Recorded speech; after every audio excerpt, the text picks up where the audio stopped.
You're still grooving, still connecting, still loving, still turning up, still thriving. You still got it, but your immune system, it weakens as you age. That's where vaccines come in. They help train and strengthen your immune response to fight off respiratory illnesses like flu, pneumococcal pneumonia, RSV, or COVID-19. Ask your doctor or pharmacist which vaccines you need. Book in minutes at vaxassist.com. Sponsored by Pfizer.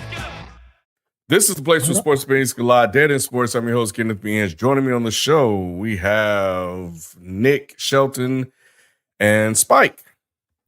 What up? Yes, sir. What's up? Oh, FIFO here too.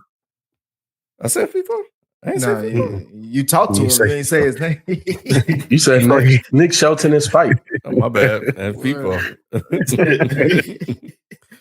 Yep. I think Q said he'll be hopping on a little bit later as well. But yeah, man, let's go ahead and jump right into it. We got a full docket tonight. So let's talk about college football. With 4 weeks left in the regular season, we are narrowing down to the final 12 teams that will qualify for the newly expanded college football bracket. This weekend, we have two Big 12 matchups in the SEC. Number 11, Alabama, going on the road to face number 14, LSU. And, of course, Georgia, the second-ranked Georgia, traveling to face number 16, Ole Miss. Which matchup is the most intriguing out of these, FIFO? It don't matter to me, man. You know, I don't watch college. I don't care about college football like that. I just care about the dudes that's making it to the league, bro. I don't care about none of that. I just want the Alabama game is going to be a big one for me. That team at times looks like world beaters. And playing LSU, a team like LSU, they can really make a statement. But like I said, at times they look like world beaters. At times they look like some scrubs. There's no telling what you go get with Alabama. This could be a statement game, and you're playing on the road. That's going to be huge to see. That Georgia-Ole Miss game is going to be good, too, because I love the quarterback from Ole Miss. Hart. He looks Jackson Dart. He looks really good, man. Hart, he's throwing the ball around, making plays. And this Georgia team, same thing with them. They're Dr. Jekyll and Mr. Hyde, because you got Carson Beck throwing 3 interceptions, and they're still pulling out a game because DJ got hurt last week. So both those teams got something to prove. And those will be two really, really good games that I'll be interested in seeing. That first game, Georgia, Ole Miss is at 3:30, and I think that Alabama game, yes, the night game is 7:30. So I'll be able to catch both of them. But those will be exciting games. Spike. College football rankings came out today, and based off those, LSU and Ole Miss both are the first 4 out. So for them to win this weekend would be really important. Georgia playing for a bye with the number 2 seed. I got to go with the LSU game. I think that they have a better chance to win. And again, if they win, that kind of puts them back in the mix over a couple of other teams that are right above them. So if I had to pick, I would say the LSU game. And the Georgia game, I mean, again, they just playing for a bye. I think even if Georgia lose again, they'll still be in there. So their games will be important, but not as important as the teams fighting to get in. And I think this is what's making it better with the 12-team playoff now. Like still caring about stuff like this, like you can do in the NFL versus just 4 teams. So I think this was great. What about you, Nick? It's obviously Bama versus LSU. Not only because that's my alma mater, but also because if Bama loses, bro, the heaven to hell drop that Bama came into this season, where they were thinking they was going from one great head coach to another, and then to have a Vanderbilt loss on your record, including a loss to Tennessee, and if they lose to LSU, it's like that takes them out. I don't think even Nick Saban can get them back in the race. If they lose 3 games like that. But I think that's the biggest game. I think LSU has a lot to play for. Obviously, they can put themselves into the top 12 if they win. I think the Ole Miss Georgia game is going to be interesting just because I think Ole Miss can put themselves in a conversation. I don't know if they'll get in, but they'll put themselves in a conversation to be in the top 12. But I think the season is on the line for Alabama. And I think that's why I'm glad it's a primetime game. Yeah, if Ole Miss win, they would get in being if they went out because they are the first 4 out right now. So if they get a win against Georgia, you can see them in. Especially because Tennessee's in right now. They may jump them if they beat Georgia.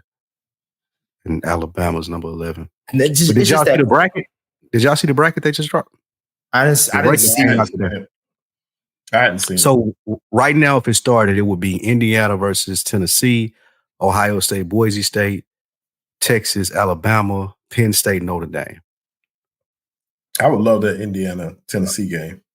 That would be a good one. I don't think Indiana that good.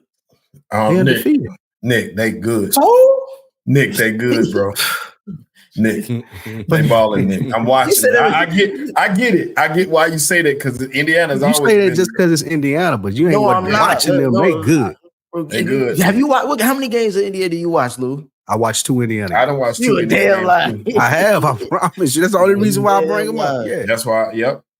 I'm sorry, bro. I'm going through their schedule. Y'all keep talking. I gotta see their schedule because I don't. Yeah, I'm gonna see if I can put bro. the bracket on screen. But go ahead. I just think this is such an add-on to college football to be talking about the playoffs and this many teams and first 4 in, first 4 out. Like this is what's going to spring the popularity even more than it has been. They literally have not. They haven't played anybody. They play Michigan this week, and you can only play the teams on your schedule. Hey man, I'm gonna say what you want them to do. Go back that man. What you mean? What I want them to do? I don't need them to be ranked. I just need them to ball out, and not only the teams they play, they dominated. That's the biggest thing. The games that I saw, they really played well. They have dominated, but they dominated Charlotte, Maryland, West Illinois, Washington, Michigan State, Nebraska. Those are. When was the last time we talked about? When the last time we talked about Michigan State? Period. Northwestern. Yeah, I'm just saying. I'm saying that the next 2 games, yes, they face Michigan at home, and then they face Ohio State on the road. Those are the 2 games you got to watch. Even though Michigan ain't shit this year, but Indiana can eat. I feel like based off their schedule, if Indiana even has 1 or 2 losses, they're out of there. I agree with that. I agree with that. I'm just saying that they've been playing well. That's the biggest thing. I'm not going to discount them because they play teams that haven't had great seasons, but what I've seen from them looks good. I bring it up because I'm not sure why. Never mind. I think they are. Yeah, I think Miami was ranked on that list, right? They're 4th. Yeah, okay. Mm-hmm. Yeah. So they would get a bye first. They ain't leaving Miami off until I was about to say happen. Yeah. No, Miami can't be left out. Excuse me, they 3rd. BYU is 4th, which they shouldn't be. I don't even believe in BYU. BYU tough this year too. I ain't saying that they once again. I'm not gonna cap for them hard, but I know that they beat Kansas State. I'll say that. At least they got a ranked team that they beat, unlike in the Indiana. I didn't know BYU even qualified for a bye. I thought you had to be in they Big 12 better conference. In the Big 12. They're in the Big 12. Yeah, they beat Baylor, Arizona, Oklahoma State. They ain't beat nobody. That's what UCF. They beat some decent teams. Mm-mm. Yeah, I'm with Nick. Get Indiana out of here. I don't believe in BYU like that either. So I think they might got one coming on the way. As far I don't as think the so. loss is concerned. You don't think so? They scheduled cheeks, bro. Like they got Utah, Kansas, Arizona State, and Houston. They ain't losing. Kansas. Oh yeah. They should win out. They should win out. Yeah, they should. Now it depends on who they face in the Big 12 championship. If Colorado's there, that could be interesting. Colorado needs some help. They said they got to win out. Iowa lost, and so did You said somebody has to lose. No, somebody has to lose a game. Like I think somebody that lost to maybe Kansas State has to lose a game because they have to go to the championship in order to qualify. They do because they don't have the record to get a bye. So they would have to make it to the championship in order to make it to the championship. I think I heard them say they had to, like Kansas State had to lose or something of that nature. Yeah, so Kansas State and it was another team that was undefeated that lost. I think Texas Tech beat them. I can't remember who it was. So that opened the door for them. But both of those teams, definitely Kansas State needs another L because Kansas State beat Colorado. So if Kansas State wins out, then yeah, They just bowl eligible, which they're bowl eligible. Iowa now. State. That's who it is. No. Iowa State. Yes, Iowa State, because Kansas State has 2 conference losses. Yeah, they need Oh, Iowa they have State 2 to losses. lose. Yeah, Colorado. They need Iowa State to lose, and they would have to beat right. BYU. Yeah, that's right. Yeah, you're right. Because Colorado has 2 losses, but they beat Colorado, so they have the tiebreaker. Yeah. Mm-hmm. So Colorado only has 1 conference loss though, so they can't lose anymore. Yeah. Okay. Well, that is it. Birdman, Ken, as it stands now, how's the election leaning? It's Hey, ugly. man, why are you boy. gonna even do that to me, man? Don't even bring it up right now. In the words of 12 Kyle, it's early. He 100 away, bro. Hey, sure. Less than 100. We set the clocks back an hour. It ain't that early no more. He get late quick, boy. He get late quick. Look, it's the blue wall, man. I'm looking at if she loses Pennsylvania, you might as well turn the TV off. That's all I'm saying. just go ahead and go to bed. PA, Michigan, or Wisconsin, any of those go, man. Just turn it in for the night. And right now, it's not looking good in Wisconsin at all. Only 2% reported, so it's a ways to go. But yeah. The only way I think he'll lose this is if them Puerto Ricans show up and do a little revolt, and because they mad up at him, and all the women decide to get themselves free. But anyway, we're not here to talk about that. But appreciate the super chat, because I'm here to not even look at this. Y'all ask me questions. But let's go to the NFL. The Jets, Jets, came out victorious against the Houston Texans last Thursday at home, winning 21-13. Is CJ Stroud going through a sophomore slump? Fellas, and then I have another question after that. Well, I want to start off saying I did not create the title of the show. So I don't know why everybody in the chat think I'm trying to hate on CJ Stroud. You put the question on here. No, we know how the question came up. I didn't even want to talk about it. They know who it is. It ain't even me. They framing me for something that I ain't gonna say who did it because I ain't no snitch. I did it. I take claim to it. I did it. It's a reasonable question to be asked. CJ from Ohio State, you know what I'm saying? Maybe if he was still at Ohio State, they would have voted differently, but he ain't there right now. But he is going. But I mean, if we gonna keep it a beat, he is going through a sophomore slump. It don't look the same. It don't look the same at all this year. I tried to have a conversation earlier. I got called a hater. I forgot I'm not gonna forget it. I'll mention if I can't find his name on the Reddit thread. But he's a Texas fan, and he's always posting. He was posting in the Reddit thread, kid, heavy when they was on there. It was 5-0, 5-1 and shit. He hesitant to post anything these days since they only won. They haven't been winning like they used to. But yeah, something's just off. I don't really know what it is because I feel like their defense is holding up their end. Maybe that game against Green Bay, if Ryans was a little bit more aggressive, they steal that win and it looks a little bit different.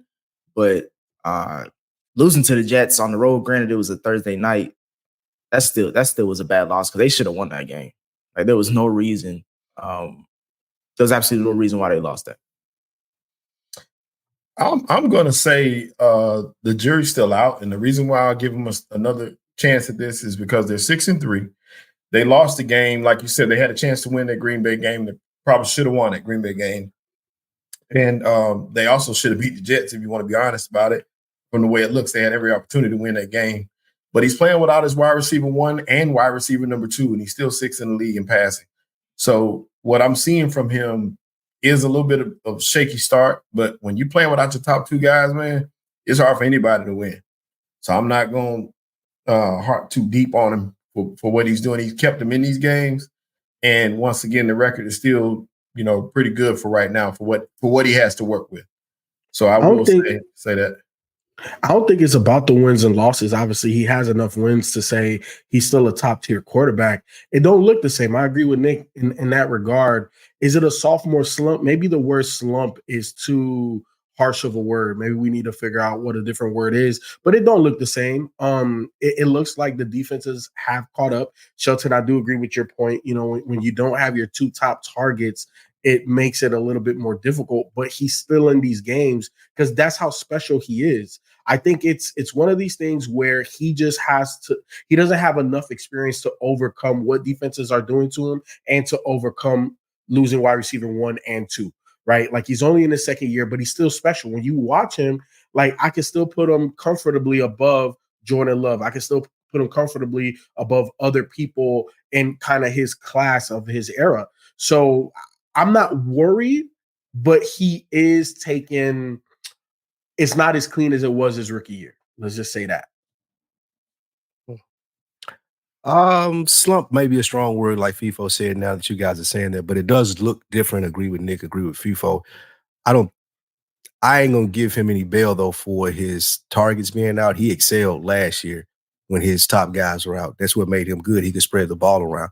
And I'm wondering if Dig kind of affected that earlier in the year. This is the first time he's had a number one like that, and he's probably trying to get the ball to him more, which I think has made him decline in some areas. Because again, the best thing about him last year was he spread the ball around to so many people. He had those unknowns. He made Tank Dell a almost household name amongst NFL fans.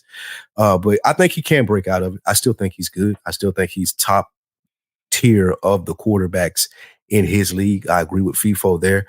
So I don't think it's a slump. It does look really different from how it looked last year. And that goes to say what they always say. Once they get the tape on you, it's going to be a lot different on how you look. They got the tape. They got 12, 16, 18 games, however many games of footage on him. So there are some adjustments that are going to need to be made on his end to make that leap to the next level, but he hasn't. He's stagnant right now. What do you think, Q? Any thoughts? Man, I told y'all from the beginning of the season, I wouldn't be shocked if the Texans regress. I mean, they're 6-3 for sure, but stylistically and of course, from a result standpoint, at the end of the season, we could be talking about them making a deeper run than last year. So, it's still the jury's still out, like Sheldon said, but right now it just stylistically doesn't look the same. Value-wise, don't look the same, but he can break out of it, but he's slumping right now. So still a TBD on that, but he's slumping for sure. We over here, okay, I'm trying to be mild-mannered, Ken, but they over, y'all playing defense right now. He's in a slump. Like, even if you look at that Jets game, he was missing throws that they were easy throws that he should have been making. And I said this in the chat, like, he seems like he's trying to make a big play and not taking the shit that's given to him. Like, even again, there was a bootleg play action pass, I think, where he had Tank Dell and he just overthrew him. And like, again, the Jets have not scored over 25 points all season. I think they're the only team that hasn't scored over 25 points this whole season. So they were in the game the whole time. I'm not sure why they didn't lean into the run game because Joe Mixon, I mean, I'm watching the Texans a lot because I have Joe Mixon on my fantasy team. Joe Mixon is eating this year. He's easily a top three back this year. It's Derrick Henry, Saquon, and Joe Mixon. Those are the best three backs in the league right now. And David Montgomery better than Joe Mixon. David Montgomery split his. He can't even. You don't even know who the better back between him and Jahmyr Gibbs. Chill out. It's David Montgomery. That's who the better back is right now, just as far as running the football. Yeah. What people are saying? Well, I don't consider that because you can't split your time with somebody else and you be the best in the league. And on top of that, the Lions have the best O-line arguably in the league outside of Philly. Which goes to my other point. People are bringing up the offensive line issues. They've had a lot of injuries, so I'll give you some. I'll give you some bail with that. However, again, even when they had Diggs and when they had Nico, they weren't really beating up teams like that. Like their winning margin is like a field goal, maybe less than 6 points. It's not like they're a juggernaut. And I'm only saying this not to say like, oh, they're not going to win a division. Of course they're going to win a division. The division is cheeks. That's the reason why they're 6-3. They played the Colts twice. They played the Jags twice. They played the Titans twice. So it's like they're gonna win their division. They're gonna get 6 wins off of that. But as far as like some people picked them as a Super Bowl favorite. Some people had them at least get into the AFC Championship game. I don't know if that's the case with the way they've been playing and with, Diggs is already out, so you can't count him. Nico's supposed to come back within the next couple weeks, so we'll maybe see if things change. But I don't know what's going on with CJ. I do still believe he's a top 5 quarterback in this league, or top 8 at least. It's just this is the slump that we see, and I don't see them. I don't really like it. Like, do you think the Texans are better than the Bills, Ravens, Chiefs, or even No, who else is there? Are they better they than can compete. big 3? But they might be better than any the given Bills. Sunday though. They beat the Bills, didn't he? Yeah, I say they might be better than the Bills. They beat the Bills before they got Amari Cooper and before Josh Allen was concussed. That don't matter. And also when Nico went down, he's the number 1 receiver in yards in the league. You can't lose a guy like just him. Losing just him changes the way you play the game. Yeah, you're going to overthrow some of these guys because you're not used to working these certain routes with those guys. You got to take that into consideration too. If you lose your 1 in 1A, you're gonna have a slump. There's no way around it. I'm just saying, like he just lost them not too long ago. That's what I'm saying. When I was having that, when I brought up the Texans and I wanted to have a conversation, I did the research. I looked up at the stats. When they was playing playoff teams, bro, CJ was not playing well at all. Nico's missed 3 games now? I would say 2. If I think it's been 3. Nah. I don't think it's been 3 games. But they beat the Steelers, who are a playoff team. They've beaten the Rams, who may be a playoff team. They got their butts kicked by the Vikings. They beat the Jaguars. They beat the Bills, who are a playoff team. They barely lost to the Packers. I mean, and we're talking about them getting at least.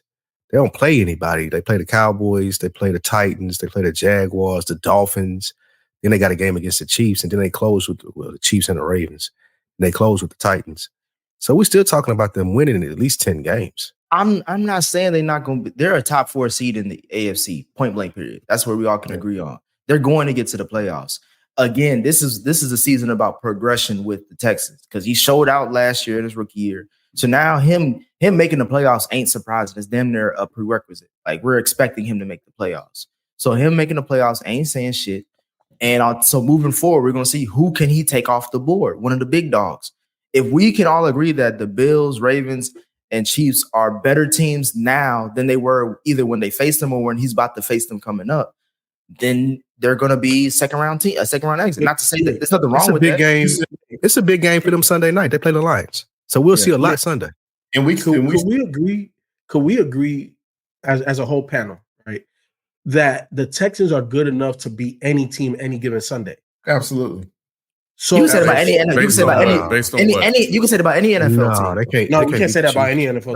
The Raiders beat the Chiefs or the Ravens. The Raiders beat the Ravens. The Browns beat the Ravens. What I'm talking about, Nick, is when we're talking playoff football, when we're talking about the pressure's at its highest and you have to have a good game.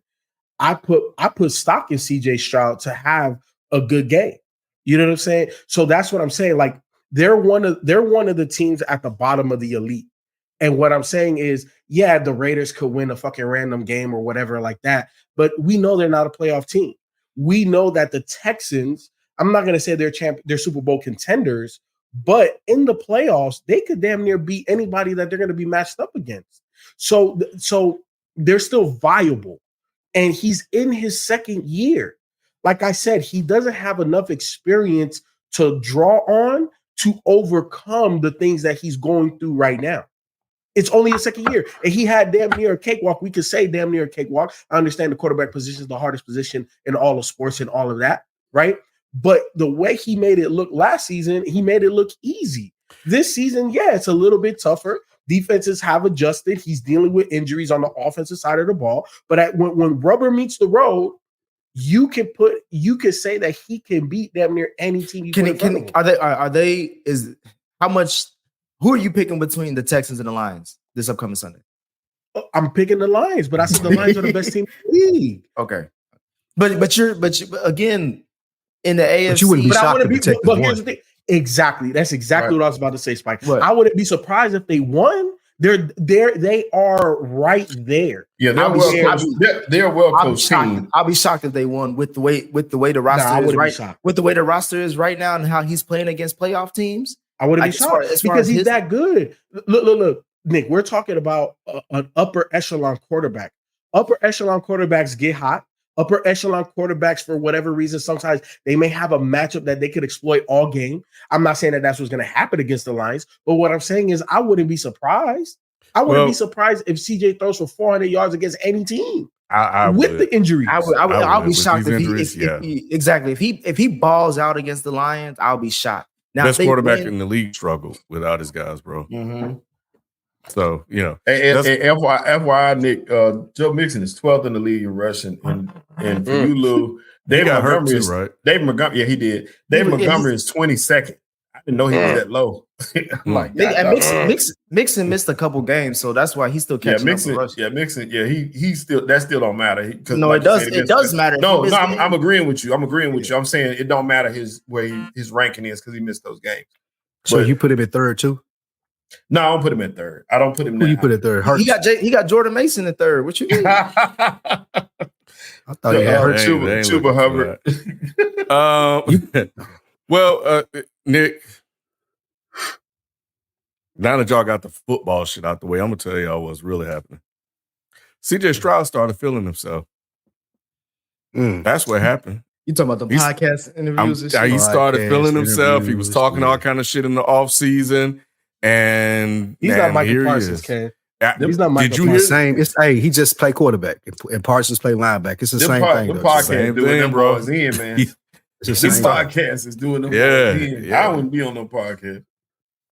I don't think it matters with basketball. I think football is more so like you can tell Draymond can go do that shit out the game, and it don't mean like even. But Draymond's like 10+ year veteran though. Ain't nobody watching this shit. The roommates podcast with Jalen Brunson, and I heard that with Jalen Brunson and them, like they can do that. It's easier to do a podcast when you play basketball versus football. Why do you think that? Because like most of America gonna be like, oh shit, basketball was on the night. Okay, cool. Right. Thank you, Q. Well, more people probably watching the podcast than the game, so you're gonna get a bigger. No, I just think it's more on a night-to-night basis. Of course, you have to prepare for teams. This is the NBA, I know, but they rely a lot more on physical ability than they do studying. If I see somebody like Michael Parsons sitting in the studio every week doing a podcast, and we all know what it takes to do the amount of podcasts that we do, I don't know what it takes to be in the NFL, but I would assume you need a lot more time that he's allocating to it. That's true. And the podcast ain't helping it. It don't help with CJ Stroud. There's no successful NFL podcast. Like, even look at Kelsey. Yeah. That's Kelsey. He undefeated. He out there, he attacking folks, ain't he? What Kelsey don't look since he started their podcast, Nick, he don't look nowhere near as good as he used to. I'll say this, that like veterans, I feel like veterans, once you get really good at like your crafts, I think you can kind of not necessarily coast, but there's a level of onboarding with your sport that you don't need when you're like a second-year guy, third-year guy. When you're sub 5 years in the league, you got to kind of put that work in. Like, you have guys like Draymond who've been in the league, I think, 12, 13 years now. You got the Kelsey brothers who one is retired. The other one is, 10 years plus in the league. And he has crazy chemistry, Super Bowls back-to-back with, Patrick Mahomes. But when you're a young guy like CJ Stroud, you're a young guy like Tyrese Halliburton, you're a young guy like Michael Parsons, I think it does show in your game when you putting out episodes every week, you're prepping, you're getting guests. Like, so are you just winging it on your podcast, or are you just kind of winging it on the field and on the court? Because either way, you're putting 50% somewhere. And it's taking away your time from actually understanding what you need to do. And I think that it's less detrimental to basketball players because what Draymond said on his podcast, he said 85% of these guys don't actually love the game of basketball for real. Mm-hmm. And as a quarterback and as a person who, like Micah, is one of the most important players on your team, you can't afford to be even 85% into the game. You got to be 110% in to really affect the game when you're at that pivotal of a position. Well, right now it don't look like it would make much of a difference if he was 100%. That's what I was telling. I was gonna say. That's what I was gonna say. Q. Mike ain't doing that right now, no way. So it don't really matter. and yeah, the Cowboys. He might as well double it up. Be back this week. But what about the Jets, man? They were the other part of this. Did this help them get back in the playoff race This was a must win. Must win, Cam. I was surprised that they won. I believe I picked the Texans to win this game, but I was a little surprised that they won. But it was a must win. If they want to salvage their playoff hopes, they're in the playoffs right now. Damn near every game from here on out is a must win game for them. Absolutely, especially their division game. So, yes, it feels like this was a savior to their season. Because again, everything's a must win from here on out. Yeah, they can't afford to lose another game, which I don't think they're back. This game, to me, they didn't look that great. They still don't look right. I mean, you won the game, and kudos for that. I don't take away from winning, but you're 3-6. You're 4 games out of first place in your division. It's going to be an uphill climb no matter how you look at it. But the offense still ain't clicking. The defense still doesn't look that same defense. It's just going to be too much work for them to get out of this hole. And I don't think that they have the soldiers to do so. All right. The Jets suck, man. They're not going to win. Yeah, they in the playoffs right now, like I said, and they're not going to win. Like me and Sheldon, it's like the meme with the Crip and the blood flag with me and Sheldon agreeing on this. But we shake hands and both say Aaron Rodgers sucked. We said that before he got hurt. I said after he got hurt. I knew this was going to happen. I mean, do y'all believe? It was really obvious. Who believes in better? The Cowboys or the Jets? Who better? The Jets. Who's in a better situation? Everything that I said about who's in a better situation? Yeah. Healthy? Like right now with Dak hurt, right now. It has to be the Jets. It has to be the Jets. I mean, yeah, it's Jets. That's not saying much, but it has to be the Jets. Yeah. Yeah.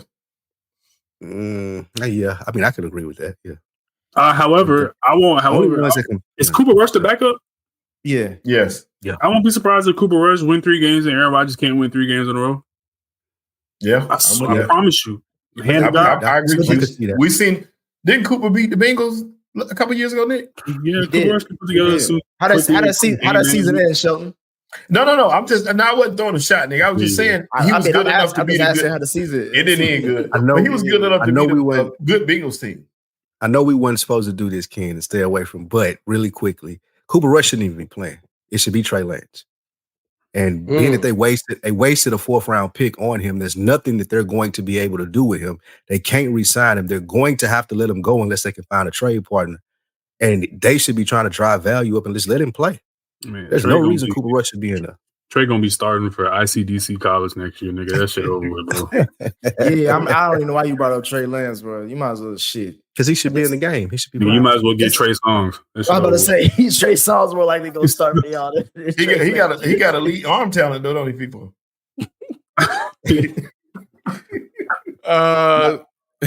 Wait, what you got, Nick? I was just gonna say, don't count out Mr. Rogers, bro. We still, you know what I'm saying? Like that don't count out. Get out of here, bro. He old. He old. Everybody's talking about the touchdowns he gave to Garrett Wilson. Garrett Wilson balled out that game. Man. But to me, it was the connection with him and Adams on that last tutty. Hey, Will Smith's daddy gonna come back. That was blown coverage. That was blown coverage. That should be easy for anybody. I'm just saying once if Rodgers and Adams get that, Rodgers. They get that. They got an easy schedule going out the rest of the way. So it's one thing. It's one thing to talk about. You know what I'm saying, whether the Jets are at, but the entire organization, man, just doesn't give any room for.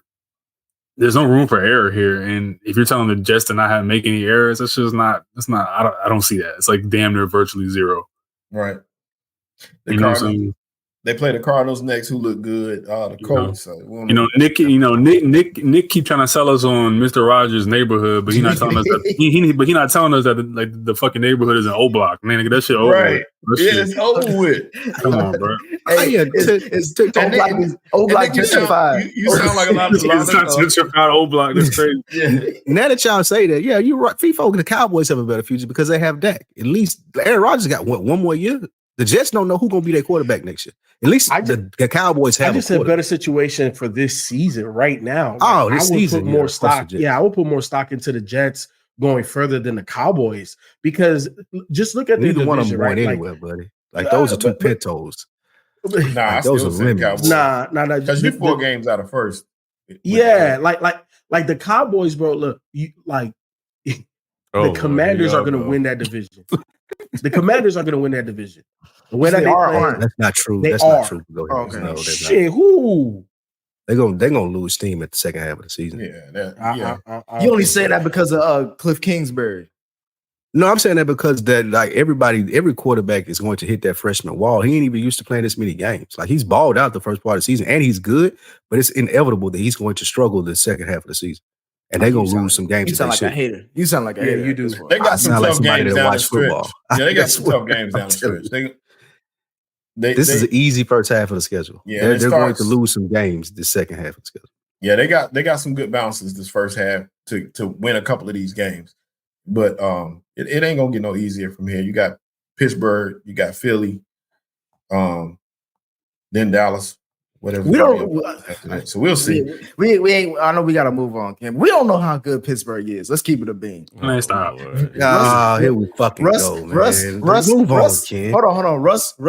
Again, I'm just trying to bring reason to the room. Russ cooked on who, Shelton? Who's the last 2 teams Russ cooked? I don't know. Hey, Nick, he almost won as many games as A-Rod this year, and he only played asking, 2. I didn't ask for that. I just asked, what's the 2 teams that Russ cooked on? We talk about both New York teams, the Jets and the Giants, and y'all talking about. I'm just saying, if you want to shit on the teams that the Commanders won against, let's look at the teams that the Steelers won against. Who they got coming up next? I think I believe in the defense, believe in the coach. Yeah, right. I would say we've seen the Steelers do this year after year. The Commanders, this is the first time they won 7 games in 30 years. So I'm leaning towards the Pittsburgh Steelers over the Commanders. Yeah, that's insane. For sure. Did the Cowboys really trade for Jonathan Mingo? Is that real? They did. Yes. Yeah, they did. Unfortunately. Somebody got to check on Jerry, man. I think it's Alzheimer's. I promise you, I think it is. It got to be. Okay. Shout out to Pamela Goodwin. I just saw this. She made history. Will be the first Black woman on the Kentucky Supreme Court. So that's the only Black woman we're gonna be talking about today. She get that job. Come on, God. Yeah, come on, man. No, that shit over with, fam. Belt to ass. That shit is crazy. Bible belt to ass. Bible belt to ass. Nigga, this shit. Y'all jumping the gun, man. Nah, ain't no jumping the gun. The gun in my face. I can't look away.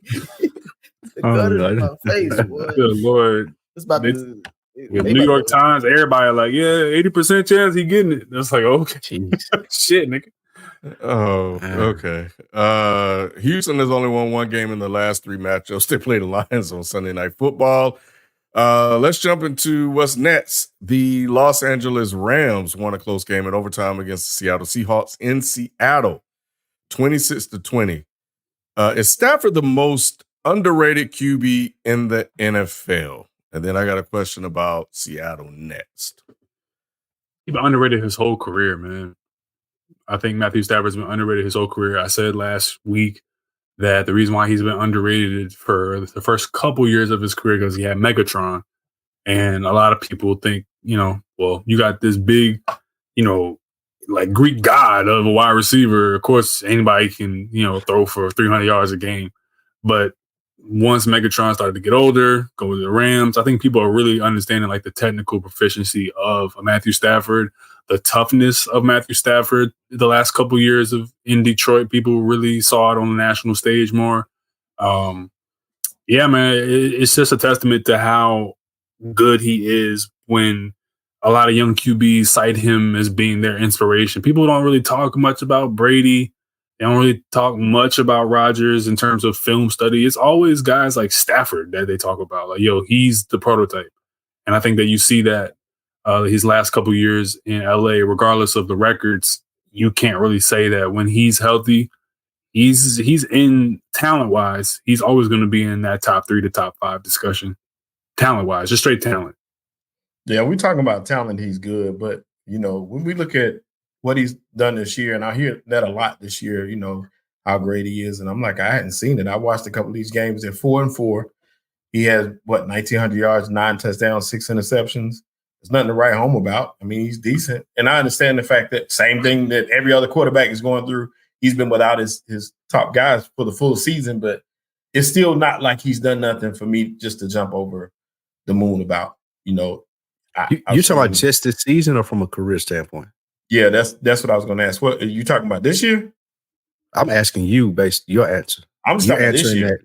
Okay. I'm talking about this year. But you don't think he's underrated for a career?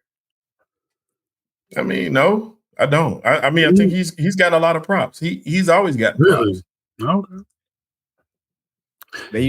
They used to call him what was it? Matthew Pafford. Yeah, ever since stats in Detroit. Yeah, he didn't get props for real. Till he got to the Rams. When he got to the Rams, he got the props. He didn't get no props in Detroit. That was less than 4 years ago. Bulk of his career, his like 10, 12-year career was in Detroit, and he didn't do shit. And they were saying he was like, what is he without Megatron? That's what they were saying. They were saying he was overrated, right? Right. And he won when he got to the Rams, and that's when everybody started talking about how great he was. I mean, everybody knew he had talent. It was always talent, but nobody really, he was underrated. And then he got with the Rams, and he was the greatest. I think that was talking about he a Hall of Fame quarterback. Like that was more McVay. That was more McVay praise than I saw. People were praising McVay more than Stafford when he got to the Rams. They thought that it was a great trade, and I remember when he got traded, it was like, "Yo, this is a blockbuster. This is a great trade for the Rams." But when they got there, it was always about how Sean McVay could use Matthew Stafford as an upgrade to Jared Goff. And then you look at Jared Goff and what he's doing in Detroit. So clearly, you know what I'm saying? It's also about scenario and like fit and coaching staff, weapons. You know what I mean? The whole context of the situation. So Stafford, to me, regardless of what people think about his career this year, you got to kind of look at it the same way you look at CJ Stroud. If you're going to be a Stroud apologist, like that's the lens I'll look at it from, because I am going to give CJ some slack. I'm going to do that also for Stafford. Doesn't really have Puka or Cooper a lot of the on and off. You know what I mean? Went a couple weeks without a key wide receiver, and I think the defense is still trying to find themselves. Man, I don't really know what's going on there in terms of what we've seen from the past in the Rams. And yeah, man, I don't think that it's really much of a drop off if you look at how he's processing the game. It's just what's there is what he has to deal with, and there's not much there until they got him back, with Puka and Cooper. I think that he's a properly rated quarterback. I think that in Detroit, yeah, he was padding stats, but I mean, it's Detroit. Who could win there before they redid everything from the CEO of the team down to the trainers? Like they had to redo that to get to where they are now. Stafford he didn't get the benefit from that. When he got to a good program, like the Rams, he won a Super Bowl. And people saying, like I just heard you, Nick, you say, oh, it's crazy to think that he's a Hall of Famer. People consider Eli Manning and Phil Rivers as Hall of Fame quarterbacks soon to be, and he better than both of them. And he has a Super Bowl ring. I don't know about that. He's better than both of them. I'm not saying talent-wise he's better than both of them for sure, but I mean, and he got a Super Bowl ring. I mean, Eli got 2 against the best. But he's the best quarterback of all time. Yeah, but I think Matt Stafford, even as bad as Matt Stafford has been in Detroit, he may have a better regular season record than Eli Manning. That's fine, but we watch, like you always talk about, we watch these games too. We watch Eli go up and down these playoff them playoff runs where he beat Brett Favre, Matt Ryan, Aaron Rodgers, who else? Tom Brady. Like he beat anybody who could say like, all right, who was the ones in this era he beat on hit, and they was both in the NFC during that same time span.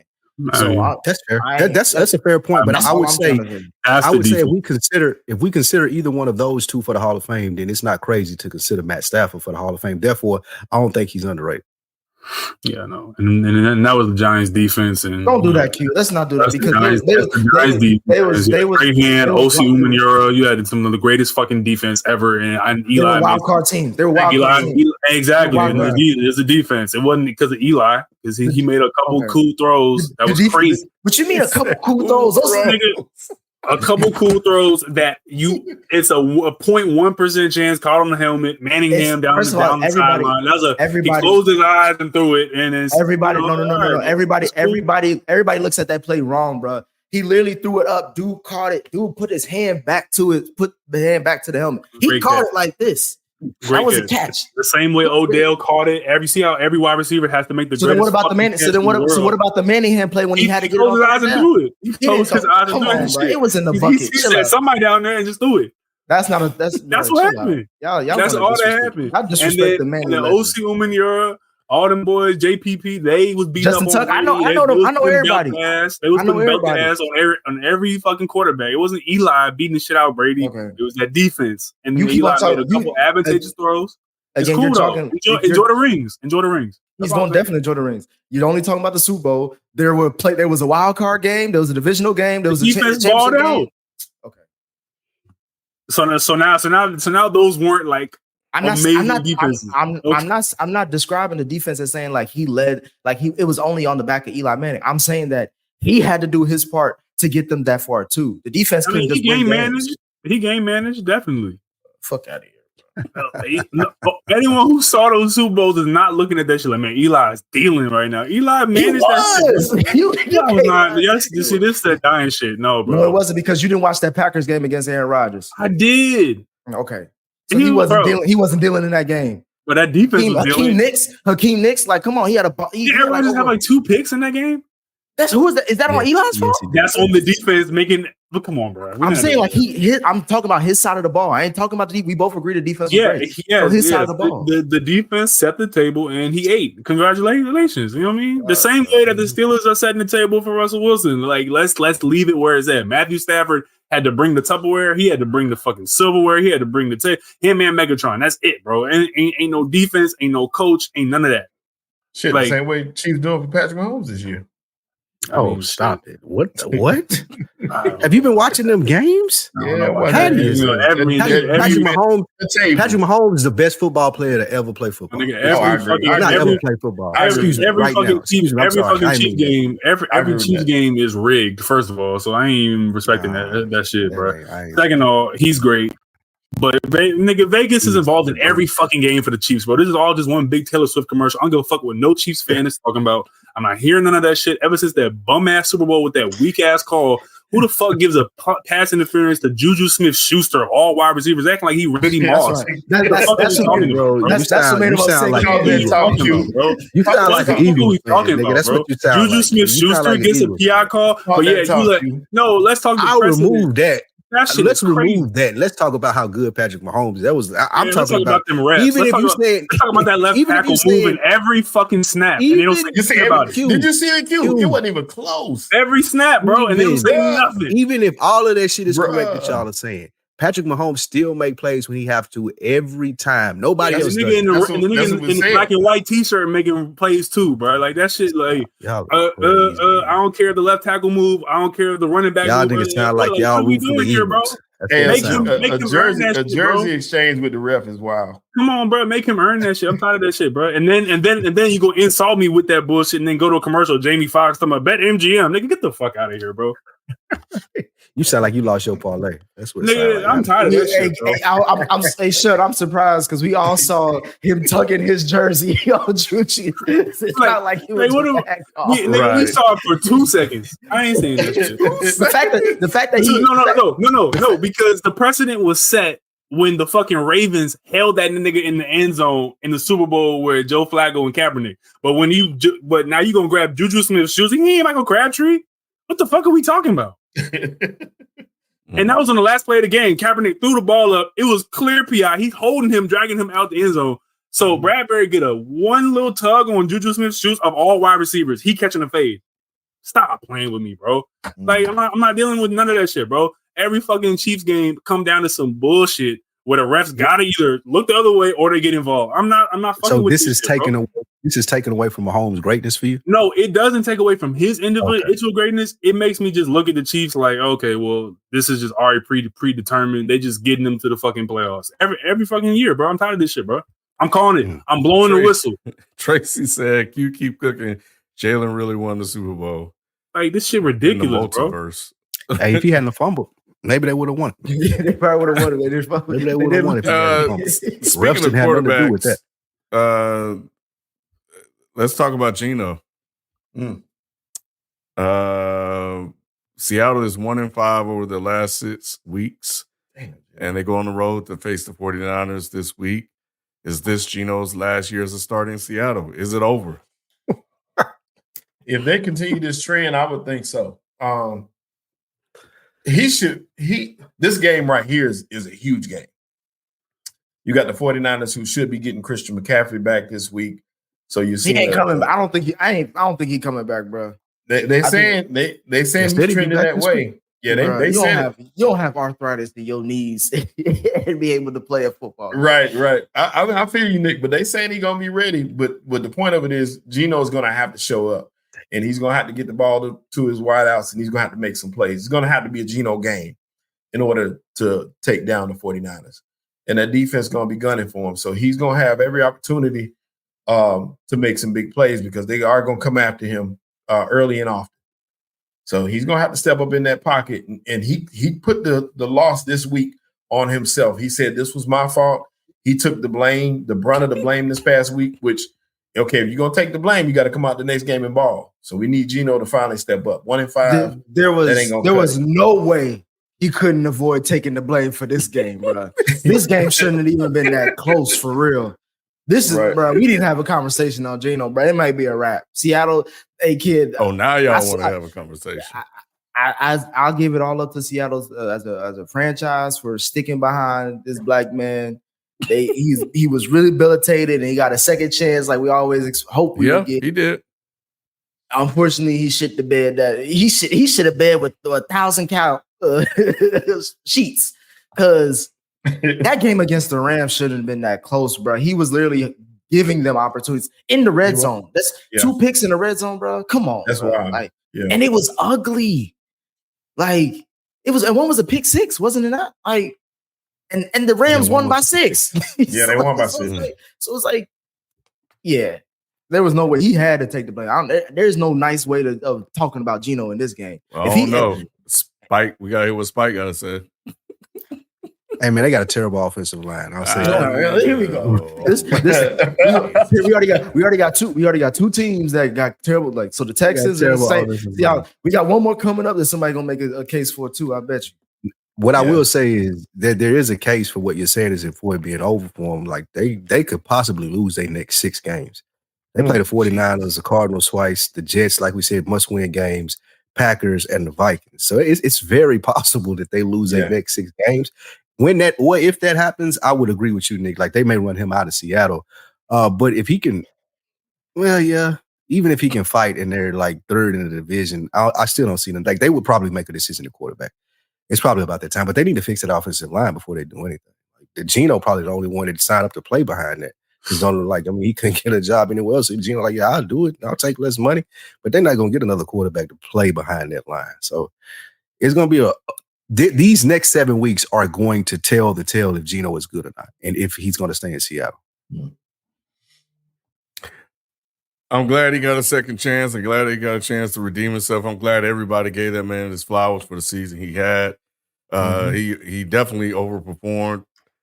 This was inevitable, but y'all said this about Sam Darnold and Baker Mayfield too. I just want to say, yeah, but Geno was the first version of them. Yeah. So who was trash and had a resurgence, and now he's going back. Kyle is already calling Sam Darnold's about to go back to who he was. Yeah, I ain't doubting it. So, but the man got paid. The man had a great end of his career where he got a lot of praise. And I think that if I'm him, when I look back on my playing career, he has to be happy because his reputation, everything about him was over. So, but yeah, I think this is a wrap. They got a new coach in there. I don't know how long his contract is for. He signed he signed like a 3-year deal. Was it 3-year deal? I thought it was 2 with an option for 3. Well, that option gone. It was his option or the team option. Well, I will say JS, what's his name? Jackson. I don't know what the hell. He got about Jackson 6 names. Smith and Jigma. JAS. Just call him JAS. He balled out that game. He had a breakout game. But yeah, to me with Geno, it's like, bruh, like. But here's the thing, like whoever thought Geno was going to be a long-term solution, right? Like these second chance and third chance quarterbacks, they're only going to be there for a season or two, right? Like I gave him props last year. You know what I'm saying? He was balling. We can't deny the fact that Geno Smith was balling last year, but it is what it is, right? Like there's a limitation. There's a reason why he hasn't been a superstar in the league. There's a reason why he needed a second chance. He got his opportunity. He signed a nice little, you know what I'm saying, deal last year. I think it was like a 3-year deal. 3-year 105. 3-year 105. You know what I'm saying? He's in the second year out of that third year. They'll probably draft. I'm pretty sure. Didn't they draft a quarterback this season? Did they? No, they didn't. They didn't? Okay, so they'll draft this one. And Yeah. if he beats Geno out, cool. If he doesn't, he'll sit 1 year behind Geno, and Geno's done. Like he was never a long-term quarterback. So let's not. Well, they got Sam Howell there. Come on. What I'm saying is they might can move on from him and let Sam. You know how they'll do. I ain't saying they should. No, they're gonna give him the rest of the season. They'll give him the rest. Yeah, no, they're gonna give him the rest of the season. Like, look, Geno has earned the fact that he's gonna play this rest of the season, regardless of how good or how bad it looks. 3 years, 105. I'm gonna play this season based off of last season. Mm-hmm. If y'all draft a quarterback, cool. If he beat me out, cool. It is what it is. But nah, like Geno's gonna be their quarterback this year. Next year is up in the air. Let's go to another bird team, the Arizona Cardinals. Man, let's talk about the Cardinals. The Arizona Cardinals crushed the Chicago Bears at home 29-9. Jesus Christ. Do we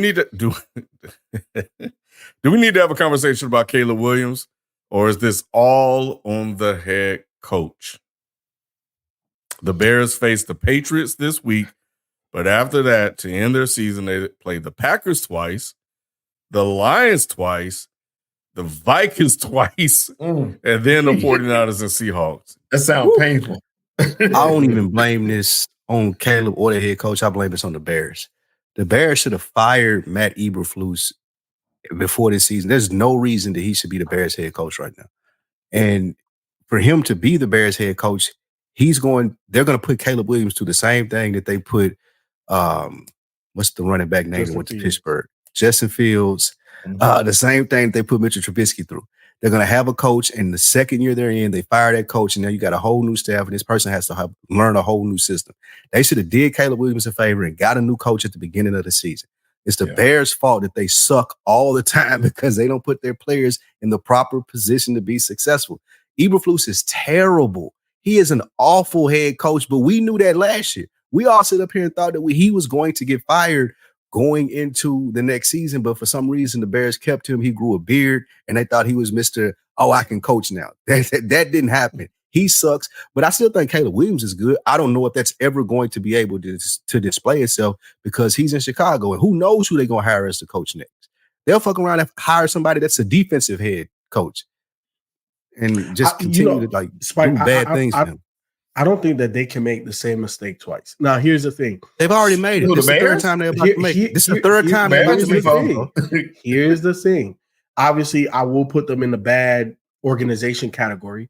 And when you're a bad organization, you're going to make the wrong mistakes multiple times in a row. Yes. So that being said, most bad organizations don't have a legitimate franchise quarterback. I think Caleb Williams is a legitimate franchise quarterback where he is right now today as a rookie quarterback, right? He is a guy that has tremendous talent, leg talent, arm talent. He has the IQ to play the game. I think it's a lot of the things schematically that just for whatever reason don't work. That being said, it should make the identification of the next coach a little bit more simple, because it's like, we have this guy, we have this Ferrari, but we don't have the right mechanic to tune it up. That's all it is. We just need a guy that's going to come in here, boom, boom, boom, and that thing is going to be doing $180s. You know what I'm saying? Like, that's all they need, because when you look at the talent, right? The GM has done a relatively good job of getting offensive weapons. The O-line, nobody got the Lions O-line, but the O-line is decent enough. They got a running back. They got defense. You're saying one of the best corners in the league, one of the best edge rushers, a young defensive tackle. So they're solid across the board. This is just a schematic thing. And I don't know who's on the table, who's available for them to go after, but I would assume Spike. But again, they are a bad organization. That this isn't a difficult thing, but leave it to the Bears to fuck it up. Let me say something. Right, it ain't gonna be real quick, Sheldon, so don't forget your point. I'll say this: they do have a bad O-line, and I do agree that they should have fired their head coach before and or around the time they drafted Caleb. With that being said, I'm fine with. Y'all already know I wasn't the biggest Caleb guy coming into the league. I'm not denying his talent, but I was saying there was a case to be made. He shouldn't have been number 1 overall pick. I'm pushing that to the side. And y'all know how I feel about Jaden Daniels over Caleb. You should push that to the side. I'm fine. Jaden will look the same way in Chicago. It don't even matter to me. I'm putting it all on the coach, right? I'm putting it on the coach. They get rid of the coach. He's a rookie. So, rookies have, different learning curves and growth. I'm putting it all on the coach. They're gonna fire him this offseason. They're gonna get a new coach, hopefully Ben Johnson from the Lions, because I think that would be a great. The only thing I will say with that is, number one, we don't know how this defense will look at next year, because right now they're top 5, top 6 at least. So that's helping them. And 2, if he's on if he's on his second head coach by his second year, and people put it all on the head coach this first year, this sounds familiar, like another number 1 overall pick who said it was a can't miss product. It was a generational talent. And now we looking at his career and we saying we don't know who the fuck this nigga is, and did this franchise who already paid him a boatload of money make a mistake? Right. It sounded exactly how Trevor Lawrence was starting out, where everybody was like, this coach ain't shit, you should have fired him or whatever the fuck. And this next coach that y'all gonna get is gonna help him clean up. So next year, when we have these conversations about Caleb, it better not be the same shit. Cause a nigga like me gonna be like, hold on now. Y'all told me it was all the coach. It was all the coach. Gave Trevor Lawrence 5 years though. Okay, they got to a whole second contract before people call him trash. All I'm saying is that, well, I was the one earlier that said, like, I don't know, we may be looking at 2 different QBs, but all I'm saying is that this pathway is looking very similar like Trevor Lawrence. So if he's on his second coach by then, we can't give him no more grace period as far as moving forward, because clearly, like you said, FIFO, if they give him the right, they're going to go for an OC because they already have a DC as a head coach. So they're going to go for OC. We got to see how Caleb moves and grows moving forward if on that second coach. 100%. The one point I wanted to make off of what you said was we don't know what the Bears defense is going to look like moving forward. The thing about the defense, Nick, is Jalen Johnson's under contract. Montez Sweat is under contract. Tremaine Edmonds, I think he got like 2 more years. And Gervin Dexter, their D tackle, I think he has 1 more year on his rookie deal. They'll have enough money to re-sign him. They're going to be fine defensively because the core is there. They have a core that is relatively affordable, right? And obviously you got to pay Caleb for another 4 years, 5 years. So they'll be fine. They'll have enough talent around. Keenan Allen, I think he probably moves on, but you still got 2 decent wide receivers out there. Cole Kmet is a decent tight end. They may draft another skill position, but at the end of the day, Nick, is schematically, these guys are not good enough. I always talk about it, right? Like when you have a quarterback that is good to great, you gotta, even if he's trash, like you gotta give these guys some gimmies. You gotta be creative. That's because the defenses now are so fast, so strong that they cover up a lot of ground, Nick. that you have to be creative to confuse the defense just for that split second. Like we was watching a game last night with the Chiefs. When they put the 2 tight ends, it looked almost like a full house set. They put the 2 tight ends offset, and they ran like a corner like a shallow, and then like a corner right out of that. You know what I'm saying? The linebacker didn't know what the hell to do. Great play. It's just design, Nick. So that's what I'm saying, that the Bears are lacking. And a lot of teams are lacking that. I'm not, you know what I'm saying? I'm not saying that, you know, the whole league is littered with a whole bunch of creative OCs and head coaches. It's not. But what I'm saying is, with a guy like Caleb Williams and you have the talent around him, this shit does not look creative.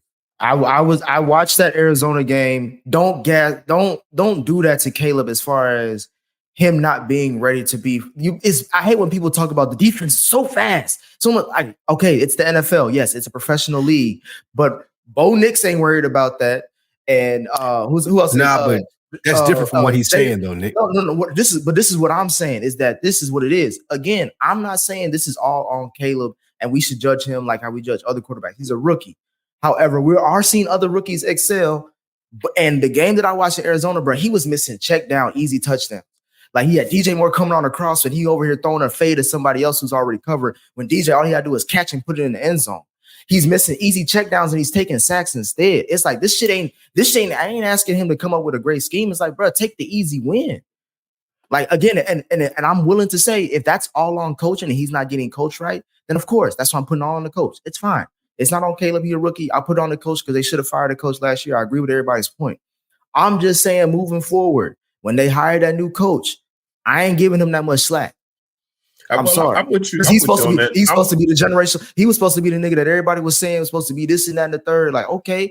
I agree. I told everybody to taper. I don't think that's fair to say, because that's going to be his first year in that system. You're going to have the same growing pains as if you would if he was a rookie.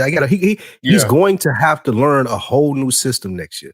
And regardless of how talented he is, like you said, no rookie quarterback this year is good. Yes, there is. Don't say that. Other than Daniels. Other than Daniels. We've seen Richardson get benched. We've seen quarterbacks get benched this year that are rookies, and it's because they have bad schemes.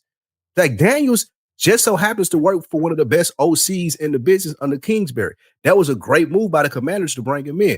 My point is, the Bears were idiotic not to fire him because just of what you're saying, Nick. Now, next year, you're going to have to go through the same shit, and you're going to wonder, is it the coaching or is it the QB?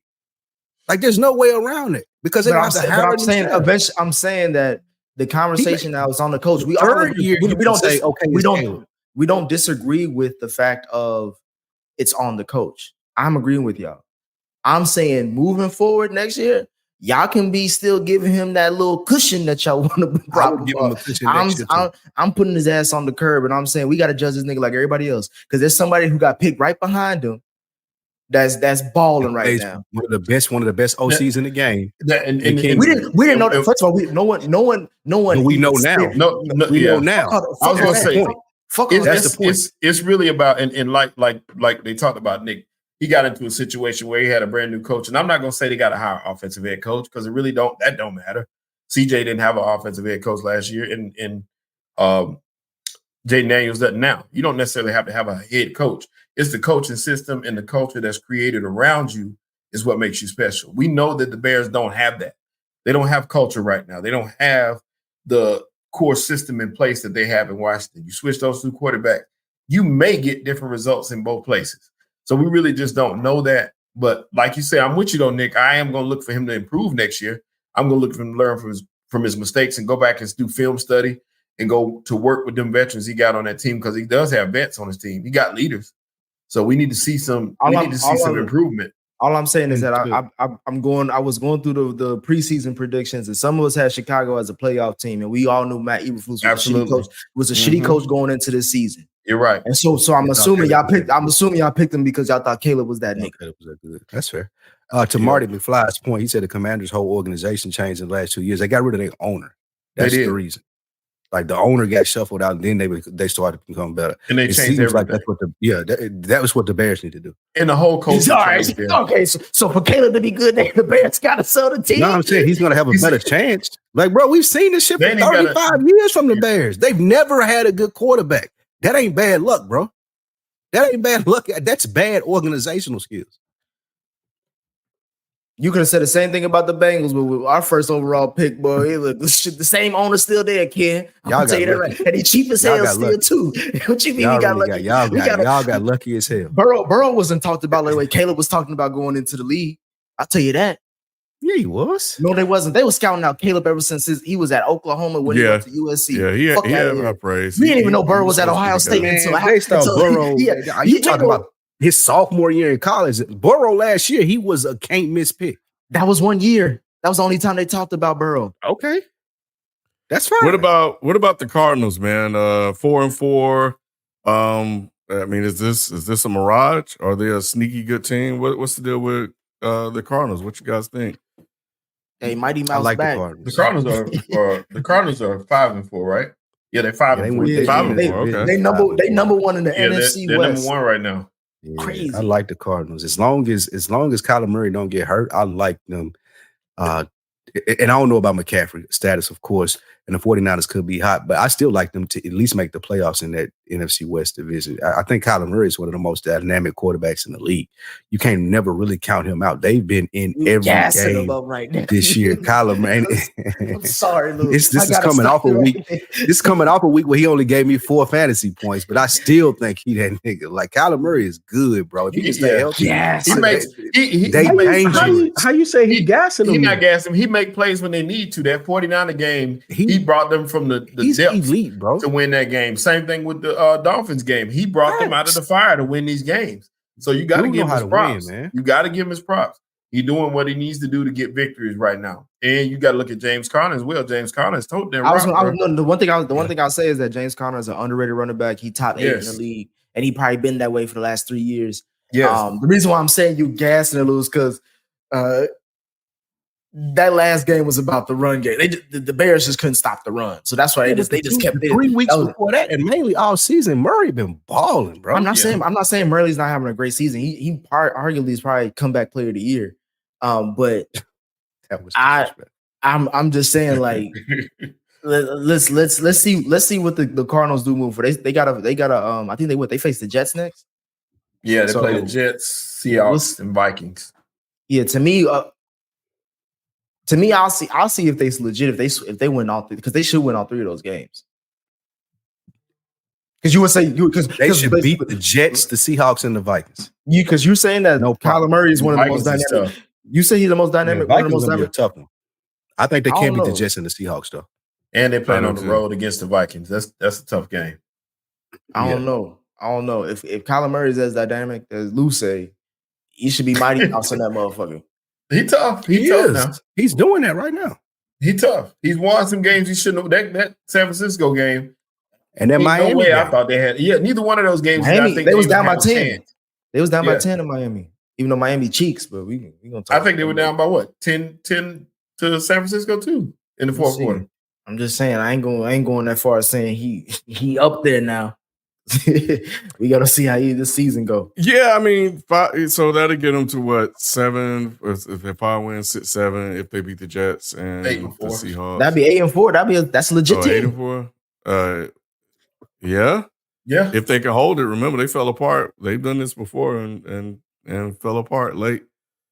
But I mean, yeah, they're getting it done, man. You just got to find ways to win games you shouldn't win, and I think they are a sneaky team. I think people are used to the team that was trash, and there are times they do look like that. Right. And so what do you think it is then in terms of their lack of consistency? I know some of their skill position guys are rookies, obviously that they're relying on, but what do you think? Why do you think such a up and down for them? I think because they're young. I think it's a relatively young football team. Like you said, a lot of their skill position guys are younger guys. And, I mean, the defense is good. No, it's not, Lou. No, it's not. The defense is good. The defense is trash. Defense is trash. They look good. They look good against the O-line against the Chicago Bears because they were ranked like bottom 25 in pass rush, but they got 7 sacks on Caleb. The defense is not. The defense ain't that good, bro. I'm trying to tell you, bro. You can cook on this defense. They've been playing average to below average teams. That's what it is. And they've been winning those games, which as they should, because a good team beats up on the bad teams. But we about to see them play some good teams down the line. So we gonna see how shit shake out. Because they still gotta play the Rams again. They still gotta face San Fran again in their own division. So that's gonna be big key games. They number one right now. That's the only reason why we're talking about them. They because outside of that, they ain't shit else to talk about this team. Like, okay, yeah, you're right. Caught a few lucky breaks. They shouldn't have won the Niners game. So they got a couple of good breaks in that one. I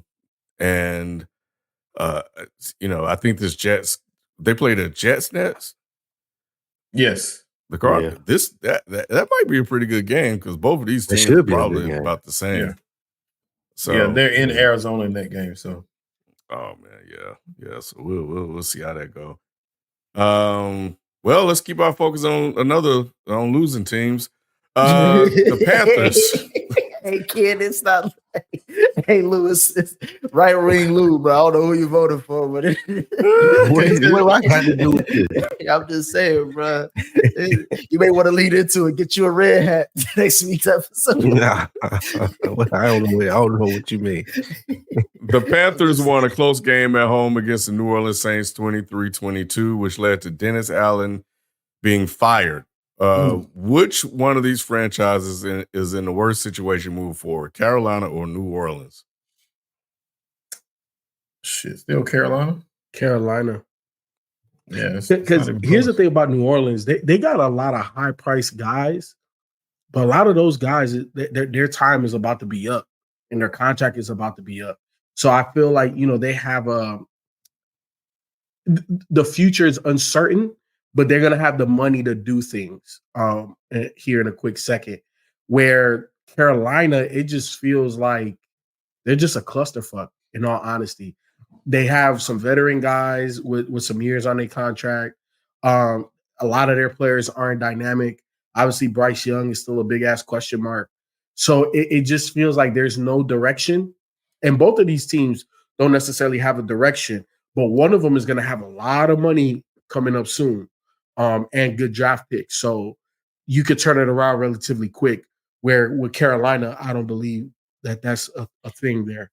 I think it's New Orleans. I feel like New Orleans is a conversation. And I'm sorry, Doc. I'm just going to not just keep it a bean.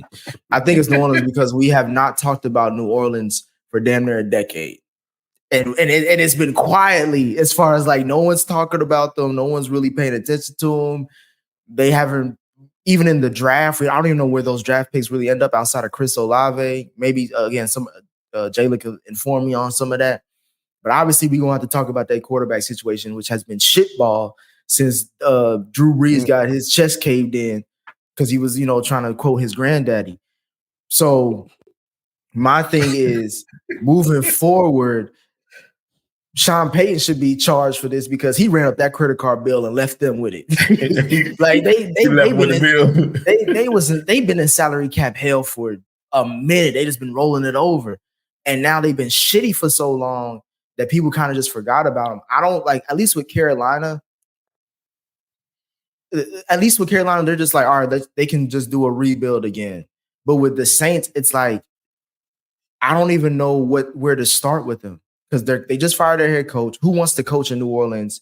We don't know what draft pick they may have, so they can't say they have a guaranteed number 1 overall pick, so you can maybe restart with a quarterback. It should be top 5. Yeah, but who are you getting at that point? Because outside of Shador, what quarterback do you really want based on how this college football season is going? Cam Ward gonna be gone by 5. I don't see them being worse than the Patriots. I mean, worse than the Patriots don't need the quarterback, so they could try to trade up. But I don't see them being worse than the Patriots or even the Panthers and there's one other the Panthers and the Raiders. Neither one of them are going to be picking quarterbacks. Panthers could take a quarterback. Let's not act like they're not going to do that. They're not in Arizona. They're not going to. But Arizona did it because they got the number 1 overall though. If Kyler Murray's super dynamic, like there's not a quarterback like that in this draft. If Carolina gets the number 1 overall pick again, you don't think they picking Shador? Nah.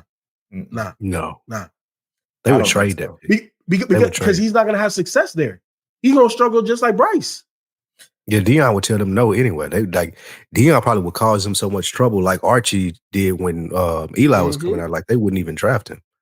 I'm not going to Carolina if I'm Shador. Like hell no. No. So then you're not even getting your own pick. Like you don't even get the guy that you want. You got to settle for You can either trade. You can Cam trade and Ward. get. That's going to be more valuable though. Yeah, like you if I got trade Cam. back, I'm going to get more value for that. Yeah, you got Cam I can Ward. easily. That's kind of a gift and a curse. That's kind of a gift and a curse for the Panthers. I don't see why you would stick with Bryce Young based off the conversations we would have with Bryce Young if you have the number 1 overall pick. Because the Panthers need more than just a quarterback. A quarterback isn't going to solve all of their issues. They need to trade down, get multiple picks, and bolster the talent around the whole. We said the same thing about Houston before they got CJ. We didn't think that Houston was a one. But they traded back up and got Will Anderson. It was in the same draft. Okay. We questioned that. We questioned that move. But then they draft Nico, right? Yeah, it was later. Nico's in his second year. They went and got Stephon. We didn't even talk about. I'm just saying, like FIFA, you're talking about a rare thing where you hit on a quarterback, a pass rusher, and a wide receiver in the same draft. But that's what you're banking on. That's what you're saying. That should be the blueprint. What I'm saying is that doesn't happen often, Nick. What I'm saying is the smarter choice, if they get the number 1 overall pick, is sell that thing to the highest bidder and move down. Get multiple draft picks, not only in this draft, but in future drafts. What are you talking about? By the time that quarterback develops, it's going to be time enough to pay him again, and you're not going to be there. So you want to roll with the horse that you have right now. You got the one guy. Try to figure out everything around them because they're void of talent. They don't have much talent around. They've gotten rid of mostly everything except for Derrick Brown, the defensive tackle, and a couple other pieces that they have. J.C. Horn. That's pretty much it. Everything else is just like nameless jerseys. The number one receiver is Adam Thielen. Yes, and that's wild. That's insane. Everything else is raw talent. Adam Thielen is your number 1 guy. A 33-year-old white man is your number 1 wide receiver in Chuba Herbert, which is like the third back on the team, is the best back on the team. But there's nothing there. There's nothing there. From a money perspective, what you're talking about, right? Like, and I agree with you. You write out Bryce Young, you don't sign his 5th-year option, and at that point, if you've gotten enough talent but you don't believe in Bryce Young, you move on from Bryce Young, and that's when you draft a quarterback. You don't draft a quarterback right now to do what? You're just showing you're just showing you a bad franchise if you draft a quarterback right now. Like at the worst, you trade Bryce and you get a veteran quarterback and you get him in a holdover. Next year you get a quarterback, but there's like for them to take a top pick as a quarterback in the draft, that puts him back like 2 to 3 years. Like they've already fucked up, it seems like, with Bryce. Y'all already told me Bryce is a bust, so best to move off him now while his price is still high. And don't be like a Trey Lance situation where you only trade him for but there's not a generational quarterback in this draft. Shador is really good. He's not generational. He's an NFL. The last two generational quarterbacks I talking about, they looking like shit ball in the league. We don't know what.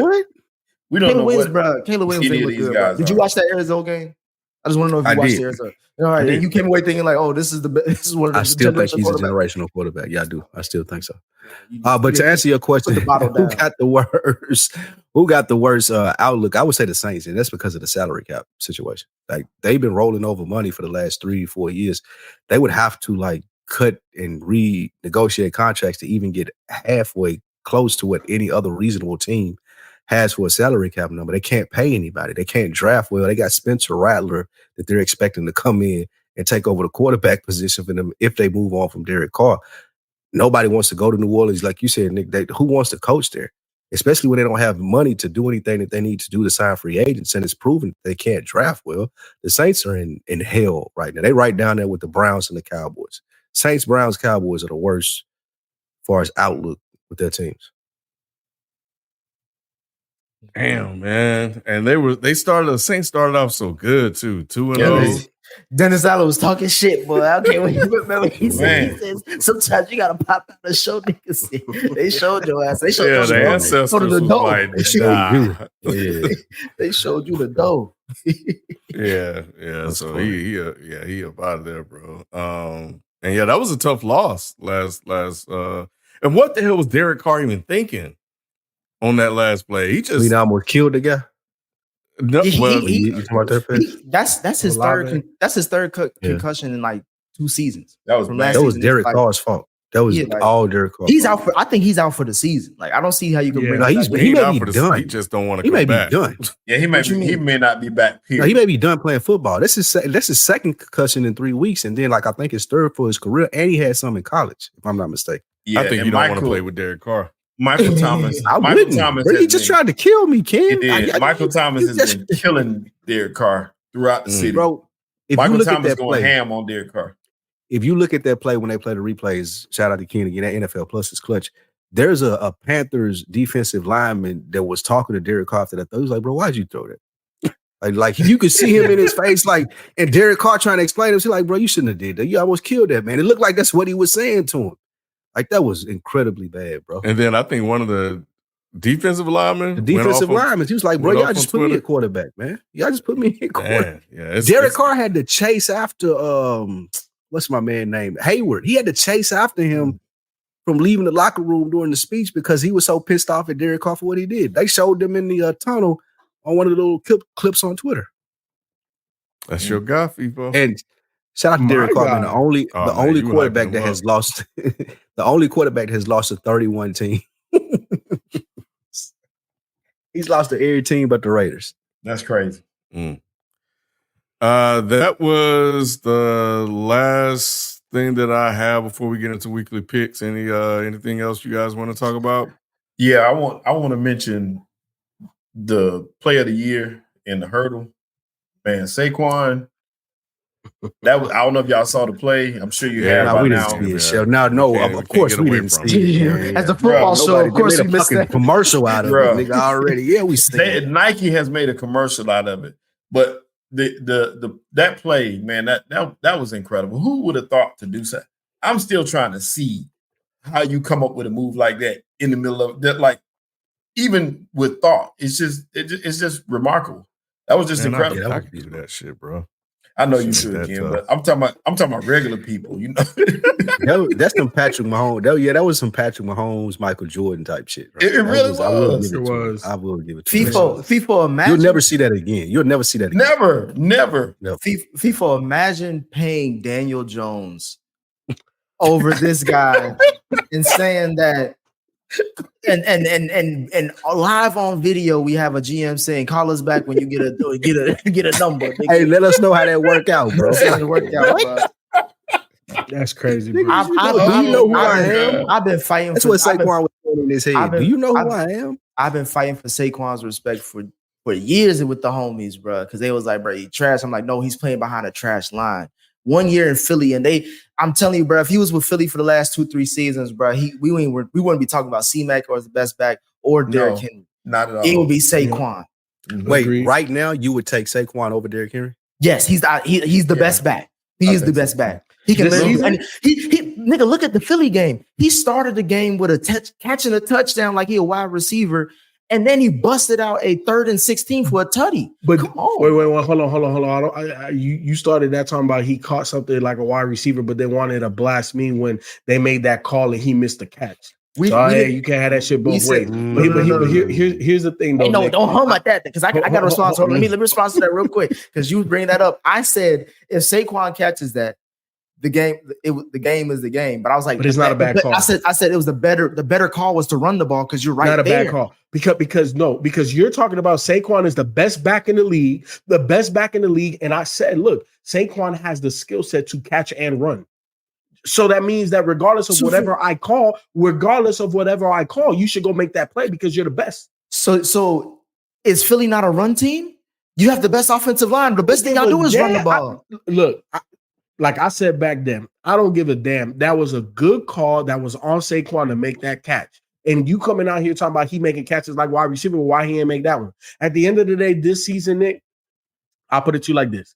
I'm not going to say that Saquon is not 1A or 1B, but Derrick Henry has to be respected as either 1A or 1B next to Saquon. Now He's 1A. He's 1A. I'm with you. I don't care where the hell. I'm with you. But It's a tie. they play differently. They play different. It's two different type of running backs. But bruh, and here's the thing though. in my opinion, my humble opinion, the Ravens still are not utilizing Derrick Henry to the full capability of Derrick Henry. I can say the same thing about He Philly. leading the league in touchdown runs and yards. I can say the same thing about Philly. No. They use the Saquon the way that they need to use Saquon. You can't say that Sheldon or FIFA because when you look at them fourth down calls where they trying to do the fucking push, you got Saquon back here. Yes, you do. What you mean? You telling me Saquon can't get a yard when he had 159? It don't make no fucking sense. He only has 8. Sheldon, he's had 8 rushing touchdowns. How insane is that for Saquon to have 8 rushing touchdowns and Jalen Hurts got what 20? It don't make no fucking sense. They have an idiot head coach. The only reason I argue with that though, Nick, is the success of it. If it works, if it's working, it's working. Got stopped. What was the success on the 1 yard line? They got stopped twice. In Saquon, well, we ain't gonna talk about that because one of them was a touchdown. But Saquon himself asked for that play, and he does ask for it. Yeah, one of them was a touchdown. They took Saquon asked for the tush push. Yes, he does. Last year too, before he got there. No, he asked for it this year. That's why what Nick is talking about is Saquon. First of all, pause. We know for asking for the tush push, and second of all, Shelton, I'm gonna say this: Saquon, as we've seen on video and in interviews, he is too nice of a guy. And where did they finish at, Shelton? They finished last. So that's why he's gonna finish last, and he's gonna finish last in these rushing TDs because he's happy to let Jalen Hurts do it because he's trying to be a good teammate. He's a new person there in the city. You know, he's from the Pennsylvania area. But like again, when you watch these, I got Saquon on my fantasy league too, so that's why I watch these Philly games as well. He should have been touched double digits by this point of the season, bro. Come on, it's no point.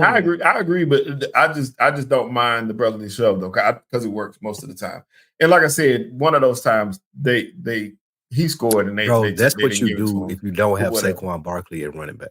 That's what you do when you have a high success rate, and it works. No, if it didn't work, nobody would even talk about it. Had a high success rate when Kelsey was there. They're stopping you on the 1 yard line with that play now. Just run Saquon Barkley. No, they got stopped last. They got stopped Sunday, and they got stopped in week 1. Twice. Other than that, they got stopped twice Sunday.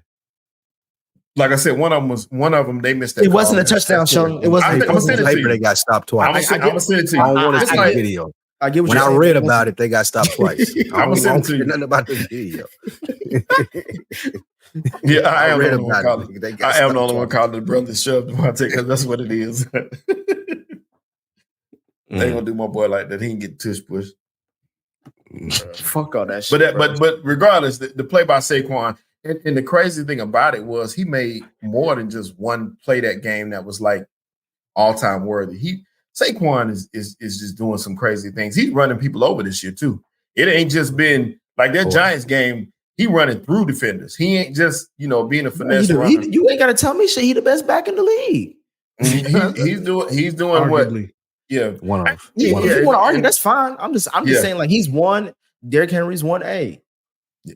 And I like watching them both. They both having good years, and I'm happy for that because Derrick Henry is 31.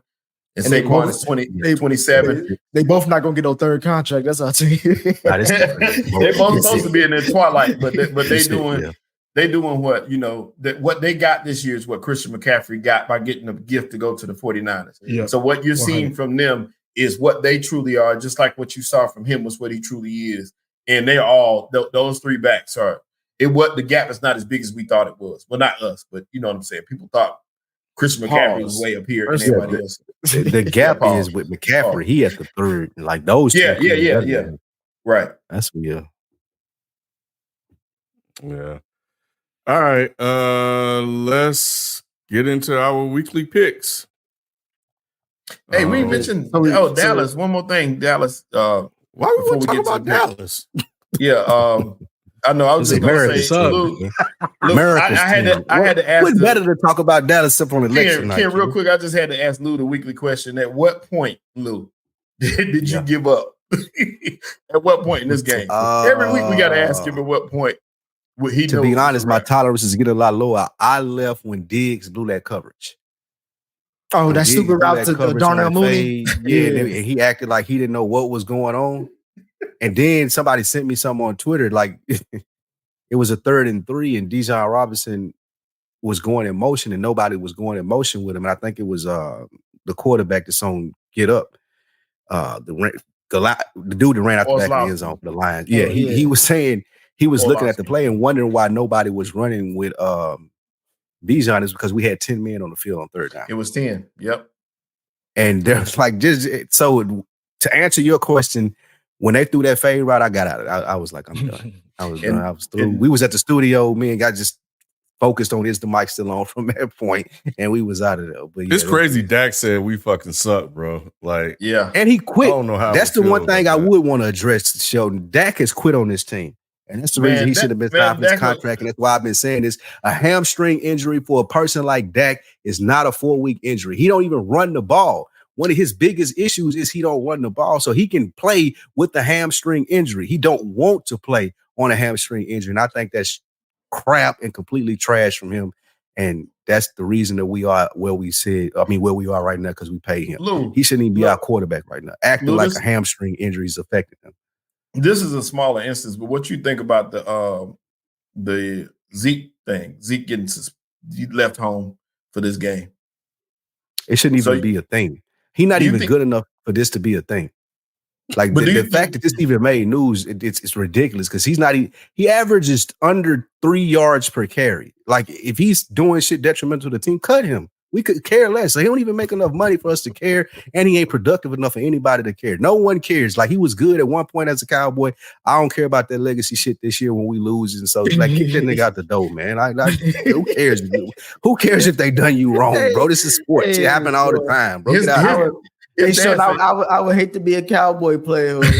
See how you get remembered for it, bro. Nigga talking about they did me wrong. Like, man, shut up. It's rough, Nick. Hey, and his dad. It is. Zeke's dad said he'd give $10,000 to anybody who could prove his son done fell off or something like that. Did you see that? He did. He should have took insurance out on that. Yeah, his dad said everybody's trying to get their money from him this weekend. He had him his opening his mouth. The thing about Diggs is that Diggs is getting exposed. Like he's a you can tell high risk, high reward corner. Like you can tell Diggs isn't you can tell he's not a film room guy. No, he's way too confused too much. This is somebody to watch every night. A lot of the times he out there like, and bro, you the veteran on the crew. How's that possible? That nigga got lost on a pick route, like for a fade. All you had to do was run over the top, bro. Hey, Sean, they had a whole DB huddle during that. Dude, is Bland's supposed to be back this week though. This is one of the most embarrassing teams that I've ever seen that Dallas put out. Like Quincy Carter years, whatever.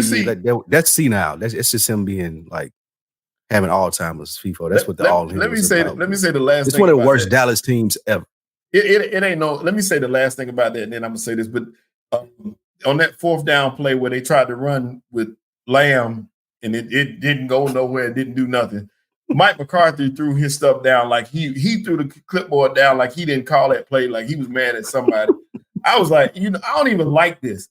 He acted like he was surprised that was going to happen. Like he was watching the game. Like he was watching the game. Like he was a fan like us.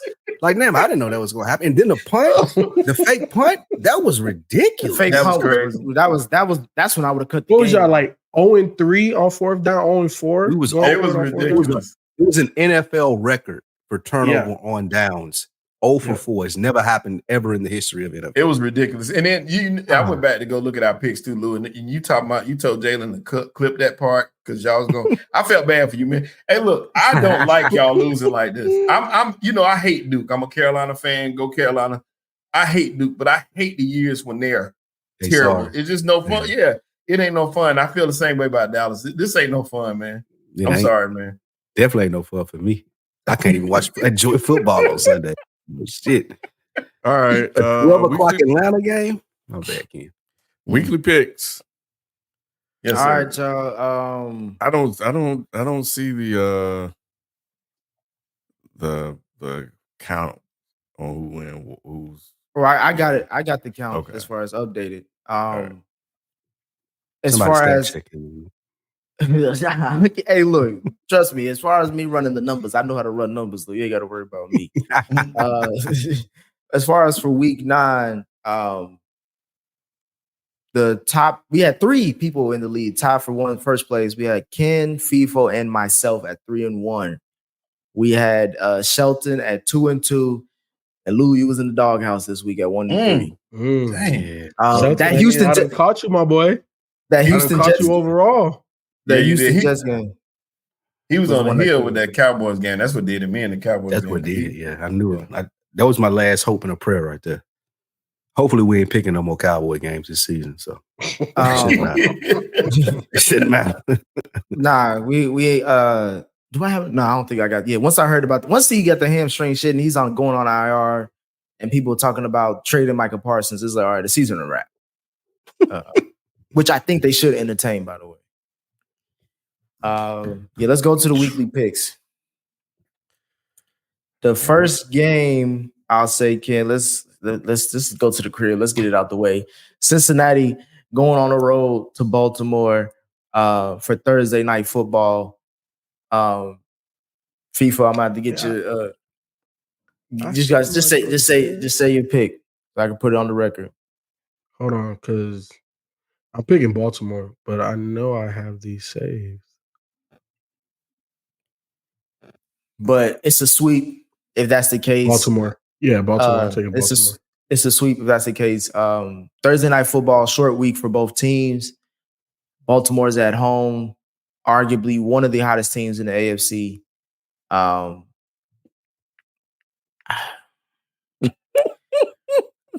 I'll say this, mild mannered Nick. I'm not picking the Bengals because they haven't beaten a good team all season, so I'm not going to believe they can beat the Ravens on the road if they couldn't beat them at home and they were up by 10 going into the fourth quarter. I do like an angry Burrow because that's what he's upset. He's not satisfied with the season been going, and he's coming in trying to prove something. He plays again saying he has to play a perfect game. I wish they would have traded T. Higgins at the deadline. Just get it out the way. Let's get some defensive players and all that shit. We've seen the Ravens, the Chiefs, and the Steelers. Where do you think they should have traded him to? Somewhere for some defense. I don't care at this point. Somewhere for a defensive pass rush because outside of Trey Hendrickson, we ain't got shit. And obviously our secondary ain't shit. So having a bad pass rush just exposes them even more. Like I was saying, the Steelers, the Ravens, all upgraded, and the Chiefs. Steelers definitely got some good players in the trade deadline, especially that pass rusher from the Packers. Smith. But yeah, so I will be shocked if the Bengals win this game. I'll say that. And they're they can't lose more than 2 games, and none of them have to be in the AFC. See, you're doing that thing I was doing with the Cowboys. I ain't doing shit. I'm picking the Ravens. I'm going with the right thing, but then you like, I really hope since I'm saying this. No. I'm telling you, I'm saying this is the hole they put themselves in. Like they have to win. They got to go 7-2 for the rest of the way. Because if they lose more than 2 games, and if they're they face the Ravens, the Chargers, and the Steelers up next, I believe. Like, Nick, you said they could do it though. I was saying that against the Eagles. I was like, if they beat the Eagles, then we could talk. But they didn't look good against the Eagles. So it's just like I don't expect them to beat you the said Ravens. it after the game last week. I didn't say shit about the game last week. I told y'all when I was gonna talk about the Bengals, I was like, when they get over 500, I'll talk about them. I haven't said shit about none of their wins or their losses because they ain't shit to talk about until they over 500. They can still make the wild card though. They have to beat the Chargers and they got to beat the Broncos. And both of them are looking better than them right now. Shit. Not the Broncos. I got to beat Bo Nix. Oh, come on, bro. Yeah, don't get. I'm talking about their defense. The Broncos defense. Fuck Bo Nix here. Fuck Bo Nix. No, that defense, y'all. They got cut up by Baltimore, but that's because it's Baltimore. That's Baltimore. That's what I'm saying. Yeah, the Broncos. Yeah, Joe Burrow is Joe Burrow. Joe Burrow is Joe Burrow. Look, Nick. Hey, man. Burrow might be in good spirits after tonight. Yeah. I say him and Nick Bosa. Yeah, he might want to go chop up some Negroes, bro, in Baltimore. So. Hey, I'm about to say, I was about to say, but that orange gonna look red. Boy. Coming Thursday night. Oh man, it's probably Nick Bosa's favorite game against Lamar Jackson. I hope Lamar take an L like never mind. Yeah, what that? I love these. One of these. Up next, we gonna stay in the AFC North. This damn near could have been the primetime game coming up for this weekend. We got Pittsburgh going against the Washington Commanders. FIFA, let me know who you got, but Commanders. I feel like I'm the only. Are you going with Commanders? I thought I was going to be the only one. Mm-hmm. Why you picking them?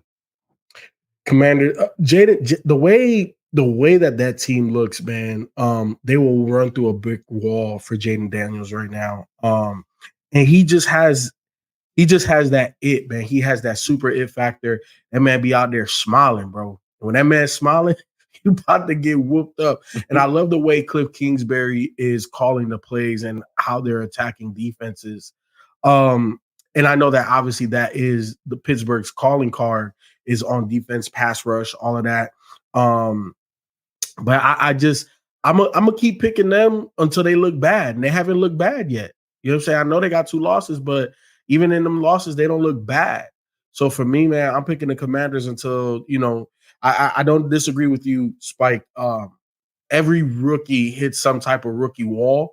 I just don't know when Jaden is going to hit his. It may be in this game, but until I see it, I ain't going to pick against them. So give me the Commanders. I was going to say the Commanders. I don't know if Brian Robinson Jr. is going to play. He's been in and out. But this Steelers defense, you can run on them. And that's what the Giants game showed me, that you can run on them. Now, if you add in Jaden Daniels running, that's a different factor. However, I don't want him to run based on how brittle he is already coming into this season. And then you facing J.J. Watt, and then they added Zadarius. No, that's the Lions. They added somebody else. Oh yeah, the Smith guy from Packers. And then they also got this other white boy that's been going crazy too, number 56, I believe. Like, this is the game that's going to prove he's a superstar. Mm-hmm. He showed on primetime going into Cincinnati that he can go toe to toe with Joe Burrow. Let's see if you can go through the going to Pittsburgh or having Pittsburgh come to you and taking care of business at home against this team, especially with Russell Wilson who's hot right now. Now they did make that trade for Lattimore on the back end, so that's going to be interesting as far as how that plays out. But I like what Washington's doing. I must lean into Jaden though. I think he's a better quarterback right now than Russell Wilson. No Pittsburgh commentary, kid. You just go shake your head. You just go let it go. I don't know if Jaden has faced a defense like this, and that's why I'm going with Pittsburgh. He faced Chicago defense. Chicago ain't Pittsburgh. TJ Watt. They got a TJ Watt. I would say Chicago top 5. Yes. They ain't got no dominant player like Watt though. Yeah, you got a competent quarterback in that defense. That should be enough. He's still a rookie, so we'll see how it goes. So I'm gonna go with that over Jaden Daniels. Up next, we got the hottest team in the Midwest. The Detroit Lions are going on the road to face the Houston Texans. Is it a sweep? FIFA, we all picking Detroit. Yep. So, the Lions is another one of them teams. I'm not picking against them until they look, questionable. But I've been saying that they're the best team in the league very early on, and I've been on the Lions bandwagon now for 3 seasons. So they're not the best team in the league. They are the best team. Who's better than them? Are they undefeated? The Chiefs. What?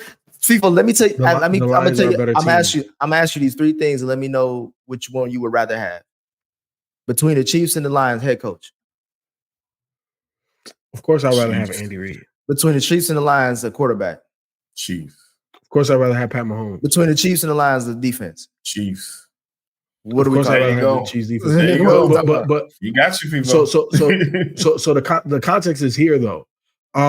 The Lions are playing better overall football, in my opinion, than the Chiefs. Look, the thing about the Chiefs, listen, I understand that. And the reason why is because, and we talked about it earlier, Mahomes is by far the most clutch quarterback outside of Tom Brady. You know what I'm saying? Like, when you need 3, you need 7, including Tom Brady. You might be including Tom Brady at this point, bro. Okay, fine. You could put him in there too. If you need 3.7 points to win a game, tie a game, whatever, like, you could count on Mahomes regardless of whatever happened throughout the 4 quarters that happened before this last drive he has or that he needs. He's going to get it. So obviously, Andy Reid is arguably the best play designer and play caller that the league has ever seen. So I give you all of that. But in my opinion, top to bottom, even though the Lions aren't undefeated, they're playing a better brand of football top to bottom, in my opinion, regardless of the record. So that's why I'm taking the Lions. I think that the Lions are the second best team in football, FIFO.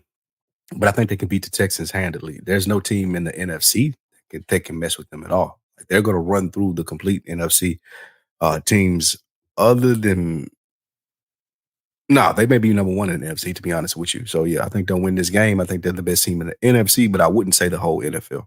I would say the Chiefs still. I would say it's still early as far as the NFC dominance, like running through. I do think they're the favorite. I wouldn't disagree with that. Right. And right now they're playing like they're the best, but I would still give Green Bay a chance, even though I know they just played Green Bay, but that was they just lost. But I want to see Green Bay in the dome. Let's just say I want to see when they face the Lions at home, which should be coming up one of these in a few weeks. But even then, when you're talking about best team in the NFC, if Green Bay beats them once, would you trust Green Bay or Detroit to win more games for the rest of the season? You saw my Super Bowl pick. If I'm talking about when it comes down to the playoffs, I ain't talking about the regular season. Regular season, it looks like the Lions are going to. That's what's going to determine it. If the Lions get the number one seed and people got to go to Detroit exactly in their dome, it's going to be rough. Did they not play in the dome in Jerry World? And how was that show, dude? It didn't look absolutely. They won. Look good. I know. Exactly. And I think they could do the same thing against the division. It's hard to beat a team 3 times in a season. Oh, so you saying the Packers could do that?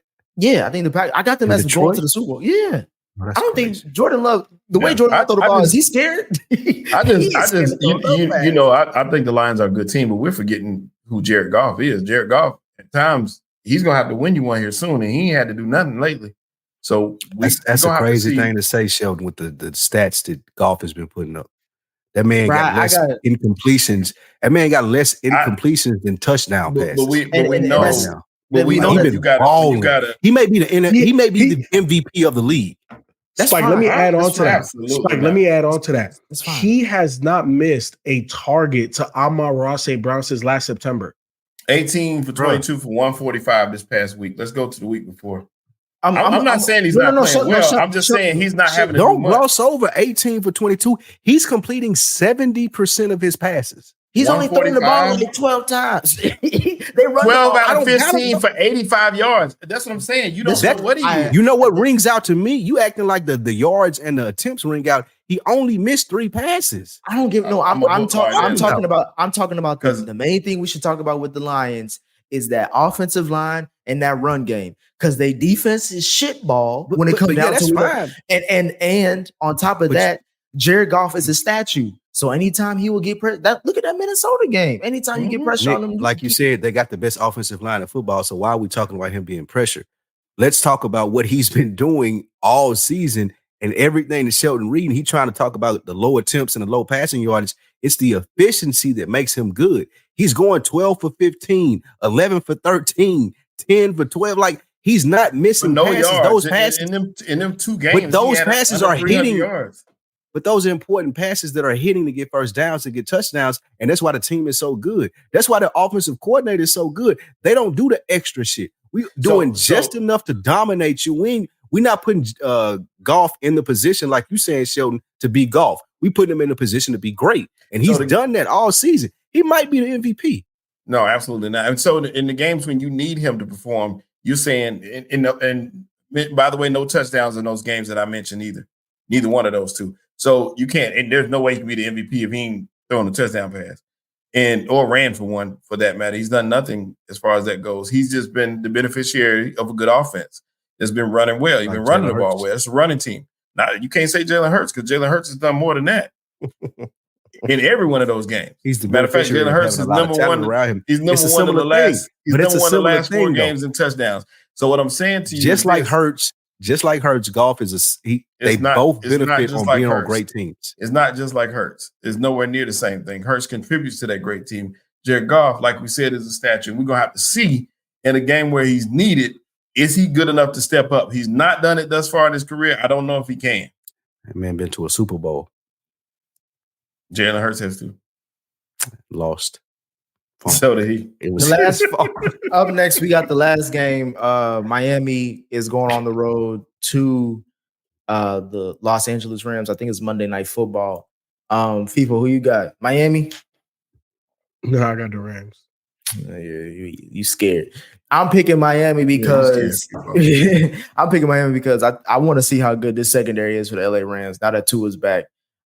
This may be the last year that him and Tyreek Hill and Jalen Waddle all play together because I think trades are gonna come because you got to blow up this team because clearly it ain't working, or clearly Mike McDaniels ain't as good as we thought he was. Something's gonna change. And I think Mike McDaniel is as good as we thought he was. It's just Tua, his concussion situation is just not. Nah, I'm not giving him an excuse because when Zach Taylor's QB went down, he still won games. You couldn't even. Shelton, guess how many more touchdowns does how many more touchdowns does Tyreek Hill have than you, Shelton? Just guess. No. I'm just want you to guess. Just guess. 0.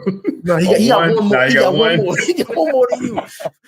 Lou, they told me the NFL league told me that he the best player in the whole fucking league. And then now you tell it, bro, the Miami Dolphins have been irrelevant since that game against the Bills. And then they even lost against the Bills when he came back. He lost twice. He lost to losing up by 10 points with Arizona, and then he lost that game just now to the Bills. And their record against playoff caliber team or good teams is still shitball with Mike McDaniel and Tua as quarterback. Again, that's why I came into the season saying, why the fuck do we think this is going to be a good team? Now, it sounds crazy for me to say that and think and I'm picking them to win, but I need to get back in this damn race of these picks, so I got to take chances. And if he can't win this game against the Rams secondary, cutting them up and proving that he's a good QB, I'm done with Tua, period. Tua's performed well since he's been back, man. Like, Arizona just had the elite quarterback in Kyler Murray back there, and then they just got a bad break here against Buffalo. Boy, Lou, I didn't know you worked on election night, boy. That ain't you must be giving out them. You must get a client. I almost picked the Dolphins, though. I almost picked the Dolphins, but it was Matt Stafford. Stafford balling, but shit, he ain't Jesus. He gonna lose one of these games. Yeah, he ain't balling like that. I guess you get a free voter sticker when you go to lose bail bondsman on election. Hey, I'll take Mike McDaniels. I'll take McDaniels in Dallas tomorrow. Anybody say he a bad coach? Mm-hmm. I mean, y'all got cocaine there too. So yeah, you got good shit. You got good shit in Dallas, man. The whole White House. Ask Michael Irvin, man. Get Michael Irvin on the phone, bro. All right, is that it? Yeah, that's the picks. All right. There was a team I wanted to talk about. We got to give him his flowers, kid. It's weird to talk about him in this way, but I'll start with John Harbaugh for the Chargers. I just want to give him his flowers. He turned around that team. Sheldon said they was shitball. Now they still on it. They just played the Browns. Jameis wanted to. You cannot tell me that he did not want to lose that game. For how he was just throwing it to the other team. No. Me and Ken was sitting here watching this game. It's like he got way more trust in his arm than he should. Jameis. It's like, bro, like you doing way. It's like me playing Madden. You know, you make that pass on Madden as soon as you throw it, you be like, damn, why I threw that pick. That's what Jameis does. It's exactly what he does. Bruh, he has. It's not even about his arm; it's his decision making. It's like, why do you think that's a good throw? Like, what makes you think that's a good throw? That's what I want to ask about all that shit. But now, shout out to John Harbaugh. Shout out to not Lovie Smith. I'm thinking about something else. Todd Bowles, even though he lost, not going for 2. He's coaching the hell out of that Tampa team. I don't think people give enough credit for it. Hey, we giving shout outs. I'll give shout out to Baker Mayfield. I was wrong about him. I thought he was a complete scrub. He's been way better than I thought he ever could be this year. And that game last night showed me like he kept them in that game. Like he looked like a top of the line, like second tier quarterback in that game last night. Y'all shouting him out. Then you guys shout out Kirk Cousins then, because Kirk Cousins leading that division, and nobody knows that. Now that's fair. We all knew he had to win that division. Otherwise, Raheem Morris was gonna get fired. A lot better than I thought he would. Though. I thought it would be Tampa, though. I still thought it would be Tampa. Well, Tampa hurt though. Baker playing with his. Baker had his. Hey, if Baker had his arsenal, they might come for him. They would have split. They would have split that game, that series between them two. It's over for him now. Though. Super chats. Top of the evening, everyone. Shout out to my Toronto Argos for reaching the CFL Eastern Final, 1 win away from reaching the Grey Cup. Ken, don't ever post this. Don't ever show some shit like this again on this other American sports show. Hey, a lot of folks might be moving there, Rob. Damn, man. Where they been playing Canadian football? I ain't even know. You know, the way things looking tonight, bro. Hey.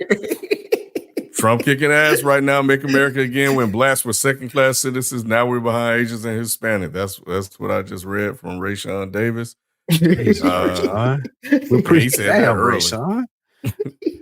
Hey, they ain't pulling punches, man. Rayshawn, one of them niggas that was on one of the videos that they did where he was voting for Trump. Rayshawn definitely was all, man. Never mind. She coming back. Okay. Tracy G, Q FIFO D Rose. Reason for retirement to be present with son like Melo, with Kion should LeBron had done the same for Bronny. Thoughts? Nah, because Bron is in a different league and class of any other athlete that have ever graced this earth.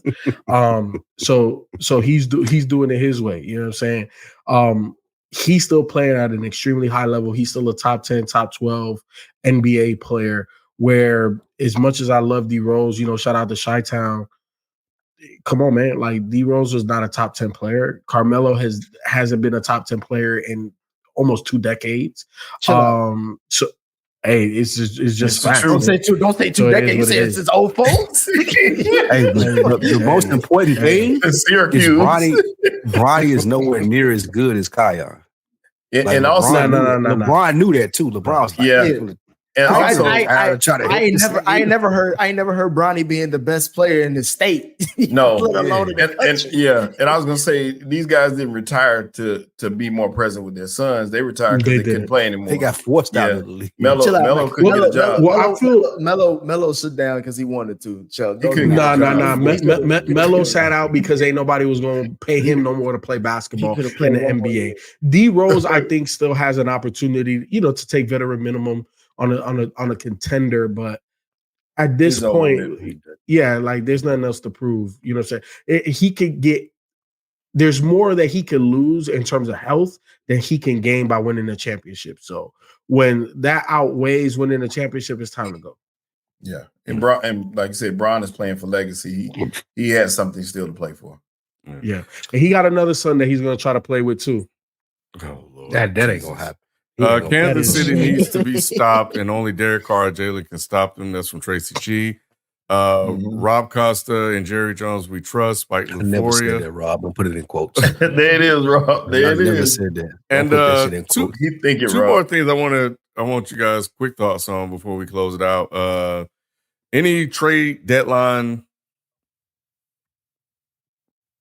I think Preston Smith to the Steelers. Yeah. Preston Smith to the Steelers is going to be big. Mike Williams to the Steelers also could be big. Also, Marshawn Lattimore to the Commanders could be big.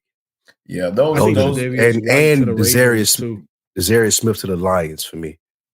Yeah, Zadarius was like necessary because they were, it's not like they had a crazy pass rush and then they lost their best guy. So, exactly. That's a stopgap. But they needed that. I like Tre'Davious White to the Ravens because their DBs haven't been on point like that this season. So I think he makes Tre'Davious White ain't what it used to be either, though. Yeah. Nah, but here's the thing. He's going into a situation where the defenders around him are great. So it's not on him to be a lockdown, shutdown corner. Just go be a dog. Play within, the scheme. They're definitely a cover 3 scheme. Just go out there and do your best. You know what I'm saying? Like, you got Roquan out there, you got Kyle Hamilton out there, you got I know he's been in and out, but the other cornerback, I can't think of his name right now, Marlon Humphrey, out there, Adafe Owe. So, just Justin Matabuke, just play within yourself. I was I'm gonna give a shout out to the Steelers brass for getting Mike Williams and the Packers pass rusher Preston Smith. They basically help both sides of the football, and they coming at it. It's coming at a great time because it's coming in during their bye week, and they're gonna I forget who they play coming out the bye. Maybe I forget who they play, but they could. This is the point because I believe the Steelers are just like the Bears, where their second half of the season where that's when they face the big dogs, and we get to see how good they really are. So we're gonna see how good Russ really is these next few weeks. But they did a good job with as far as the trade deadline. I think they won it more than anybody. Yeah, I don't disagree with that. Jonathan Mingo to the Cowboys, as we mentioned. That's huge. That's trolling all night, so that's huge. Hey, I'm gonna get you a Cowboys hat. That's what we're gonna do. We're gonna get you a Cowboys hat. Now, that was one of the dumbest moves that I've ever seen in the history of trade deadline moves. Hey, when he talks about being all in, that just goes right to that all in mantra. I did like Cam Robinson to the Vikings. That was offensive line help was big. He played a good game the other night, so that helped them out a lot. The fact that they made us watch a primetime game with the Colts and the Vikings was egregious. I'm glad they're starting to flex games out because they put got flexed out. Well, there was not this weekend, but next week it was supposed to be the Colts and the Jets. So they flexed that out for the Bengals and the Chargers. Thank God. I got a basketball question, FIFO. What's up? What'd you think about Drake Mugg and DeMar DeRozan? I see this in the chat. What'd you think about Drake pulling up on DeMar DeRozan? I think Drake just need to chill, man. You know what I'm saying? Yeah. DeMar from Cali, bro. Did you hear what he said? Yeah, I heard what he said. He said if you put the rafter shit, you gotta rip it down. Lame. That shit was lame as hell. But I also heard you shouldn't fuck with DeMar DeRozan. Like they said, he's plugged up. They said he is definitely affiliated. Yeah, no, he's affiliated. So like that's what I was saying, bro. DeMar is really from Cali, my nigga. Like you know what I'm saying? Like, nah, bro. So there's certain problems Drake don't want. He already started with Kendrick, and he ain't really want that. You don't really want it with DeMar DeRozan outside of the court. I ain't gonna lie. And I'm about to say, and that's the reason why I would throw a basketball at DeMar that nigga if he was looking at me. I would throw a basketball at him if he was looking like that from the side. Drake or if I was DeMar DeRozan, I would throw a basketball at him straight in his face. Nah, I mean you'll get fined and suspended for that. They ain't I don't care. Money. Don't fuck the money worth it. It's not worth it. Yeah. It's not $75,000. That's a bill. It's cool. Spike, you know why it's not worth it? Because you know people that can go touch him, and you ain't even affiliated. You know what I'm saying? That's fair. So yeah, I still think I made it through a basketball at him in his face, just to show people like. Nah. Drake ain't gonna step to him. That's all that matters. You ain't gonna step to me on the court, off the court, in Cali. Period. Yeah, that's true. All right. That was the other one that somebody had asked us about. All right. Well, that is the show here and in the election. Damn, Ken, you calling it? Are you calling it? We calling it right here now on live on Daddy Sports. I don't see it, bro. I really don't. Like, she still needs ain't reported. So this is what I'm wondering now. If I'm looking at it, like I'm wondering now, are they just holding out and trying to get us to continue to stay tuned in? As far as because the blue wall that you're talking about, they still ain't said nothing about any of those states. Well, I feel like they just want me to keep. I feel like they just want me to keep watching. That's true, but I mean, it's Oregon, Nevada. I think Virginia. Nevada has something to do with it, but I'm still talking about over on the East Coast when we're talking about Pennsylvania, Michigan, Detroit. Right, and I'm on Apple News right now. I don't know how they get this stuff before everybody else. But right now, Trump is winning all of the battleground states. And let's see. And on CNN, it says all battleground states are too early to call. Arizona, Georgia, Michigan, North Carolina, Nevada, Pennsylvania. You can't. They just want me to watch it. They just want me to watch it. That's it. Yeah, they're behind. They're behind. And I bounced around to CNN, Fox News, and Apple News, and Apple News has been pretty good and pretty consistent. But right now, she's losing Michigan, 30% reported. So that is what it is. It's That's way still too a early. lot, though. Yeah, I know. But North Carolina is gone. It's 88% there. She's down by 3 points. Pennsylvania, 75% reported, and she's down by 3 points. And in Wisconsin, 3 points again, and only 64% reporting. So I don't know where these, unless the Democrats they just holding them in a corner somewhere. That's what they got, bro. Depending on which counties it is. That's what that box under the table. Yeah, they acting like the counties matter as far as like Philadelphia for Pennsylvania. They're saying that they ain't got all of those in, and they're expecting a lot more Democratic votes there. It's still a race. I don't know. That's all I'm gonna say. It's a tortoise in the hair. 145 to 11. It's 145 to 11 right now. No, I'm seeing. Oh yeah, you definitely behind. I told you to get your ass off. That's what I'm saying. That's what CNN reporting right now live is 145. I told to you 11. fuck CNN, bro. Quit yeah, up CNN. It's 214 to 179. Spike. Yeah, Get off CNN, bro.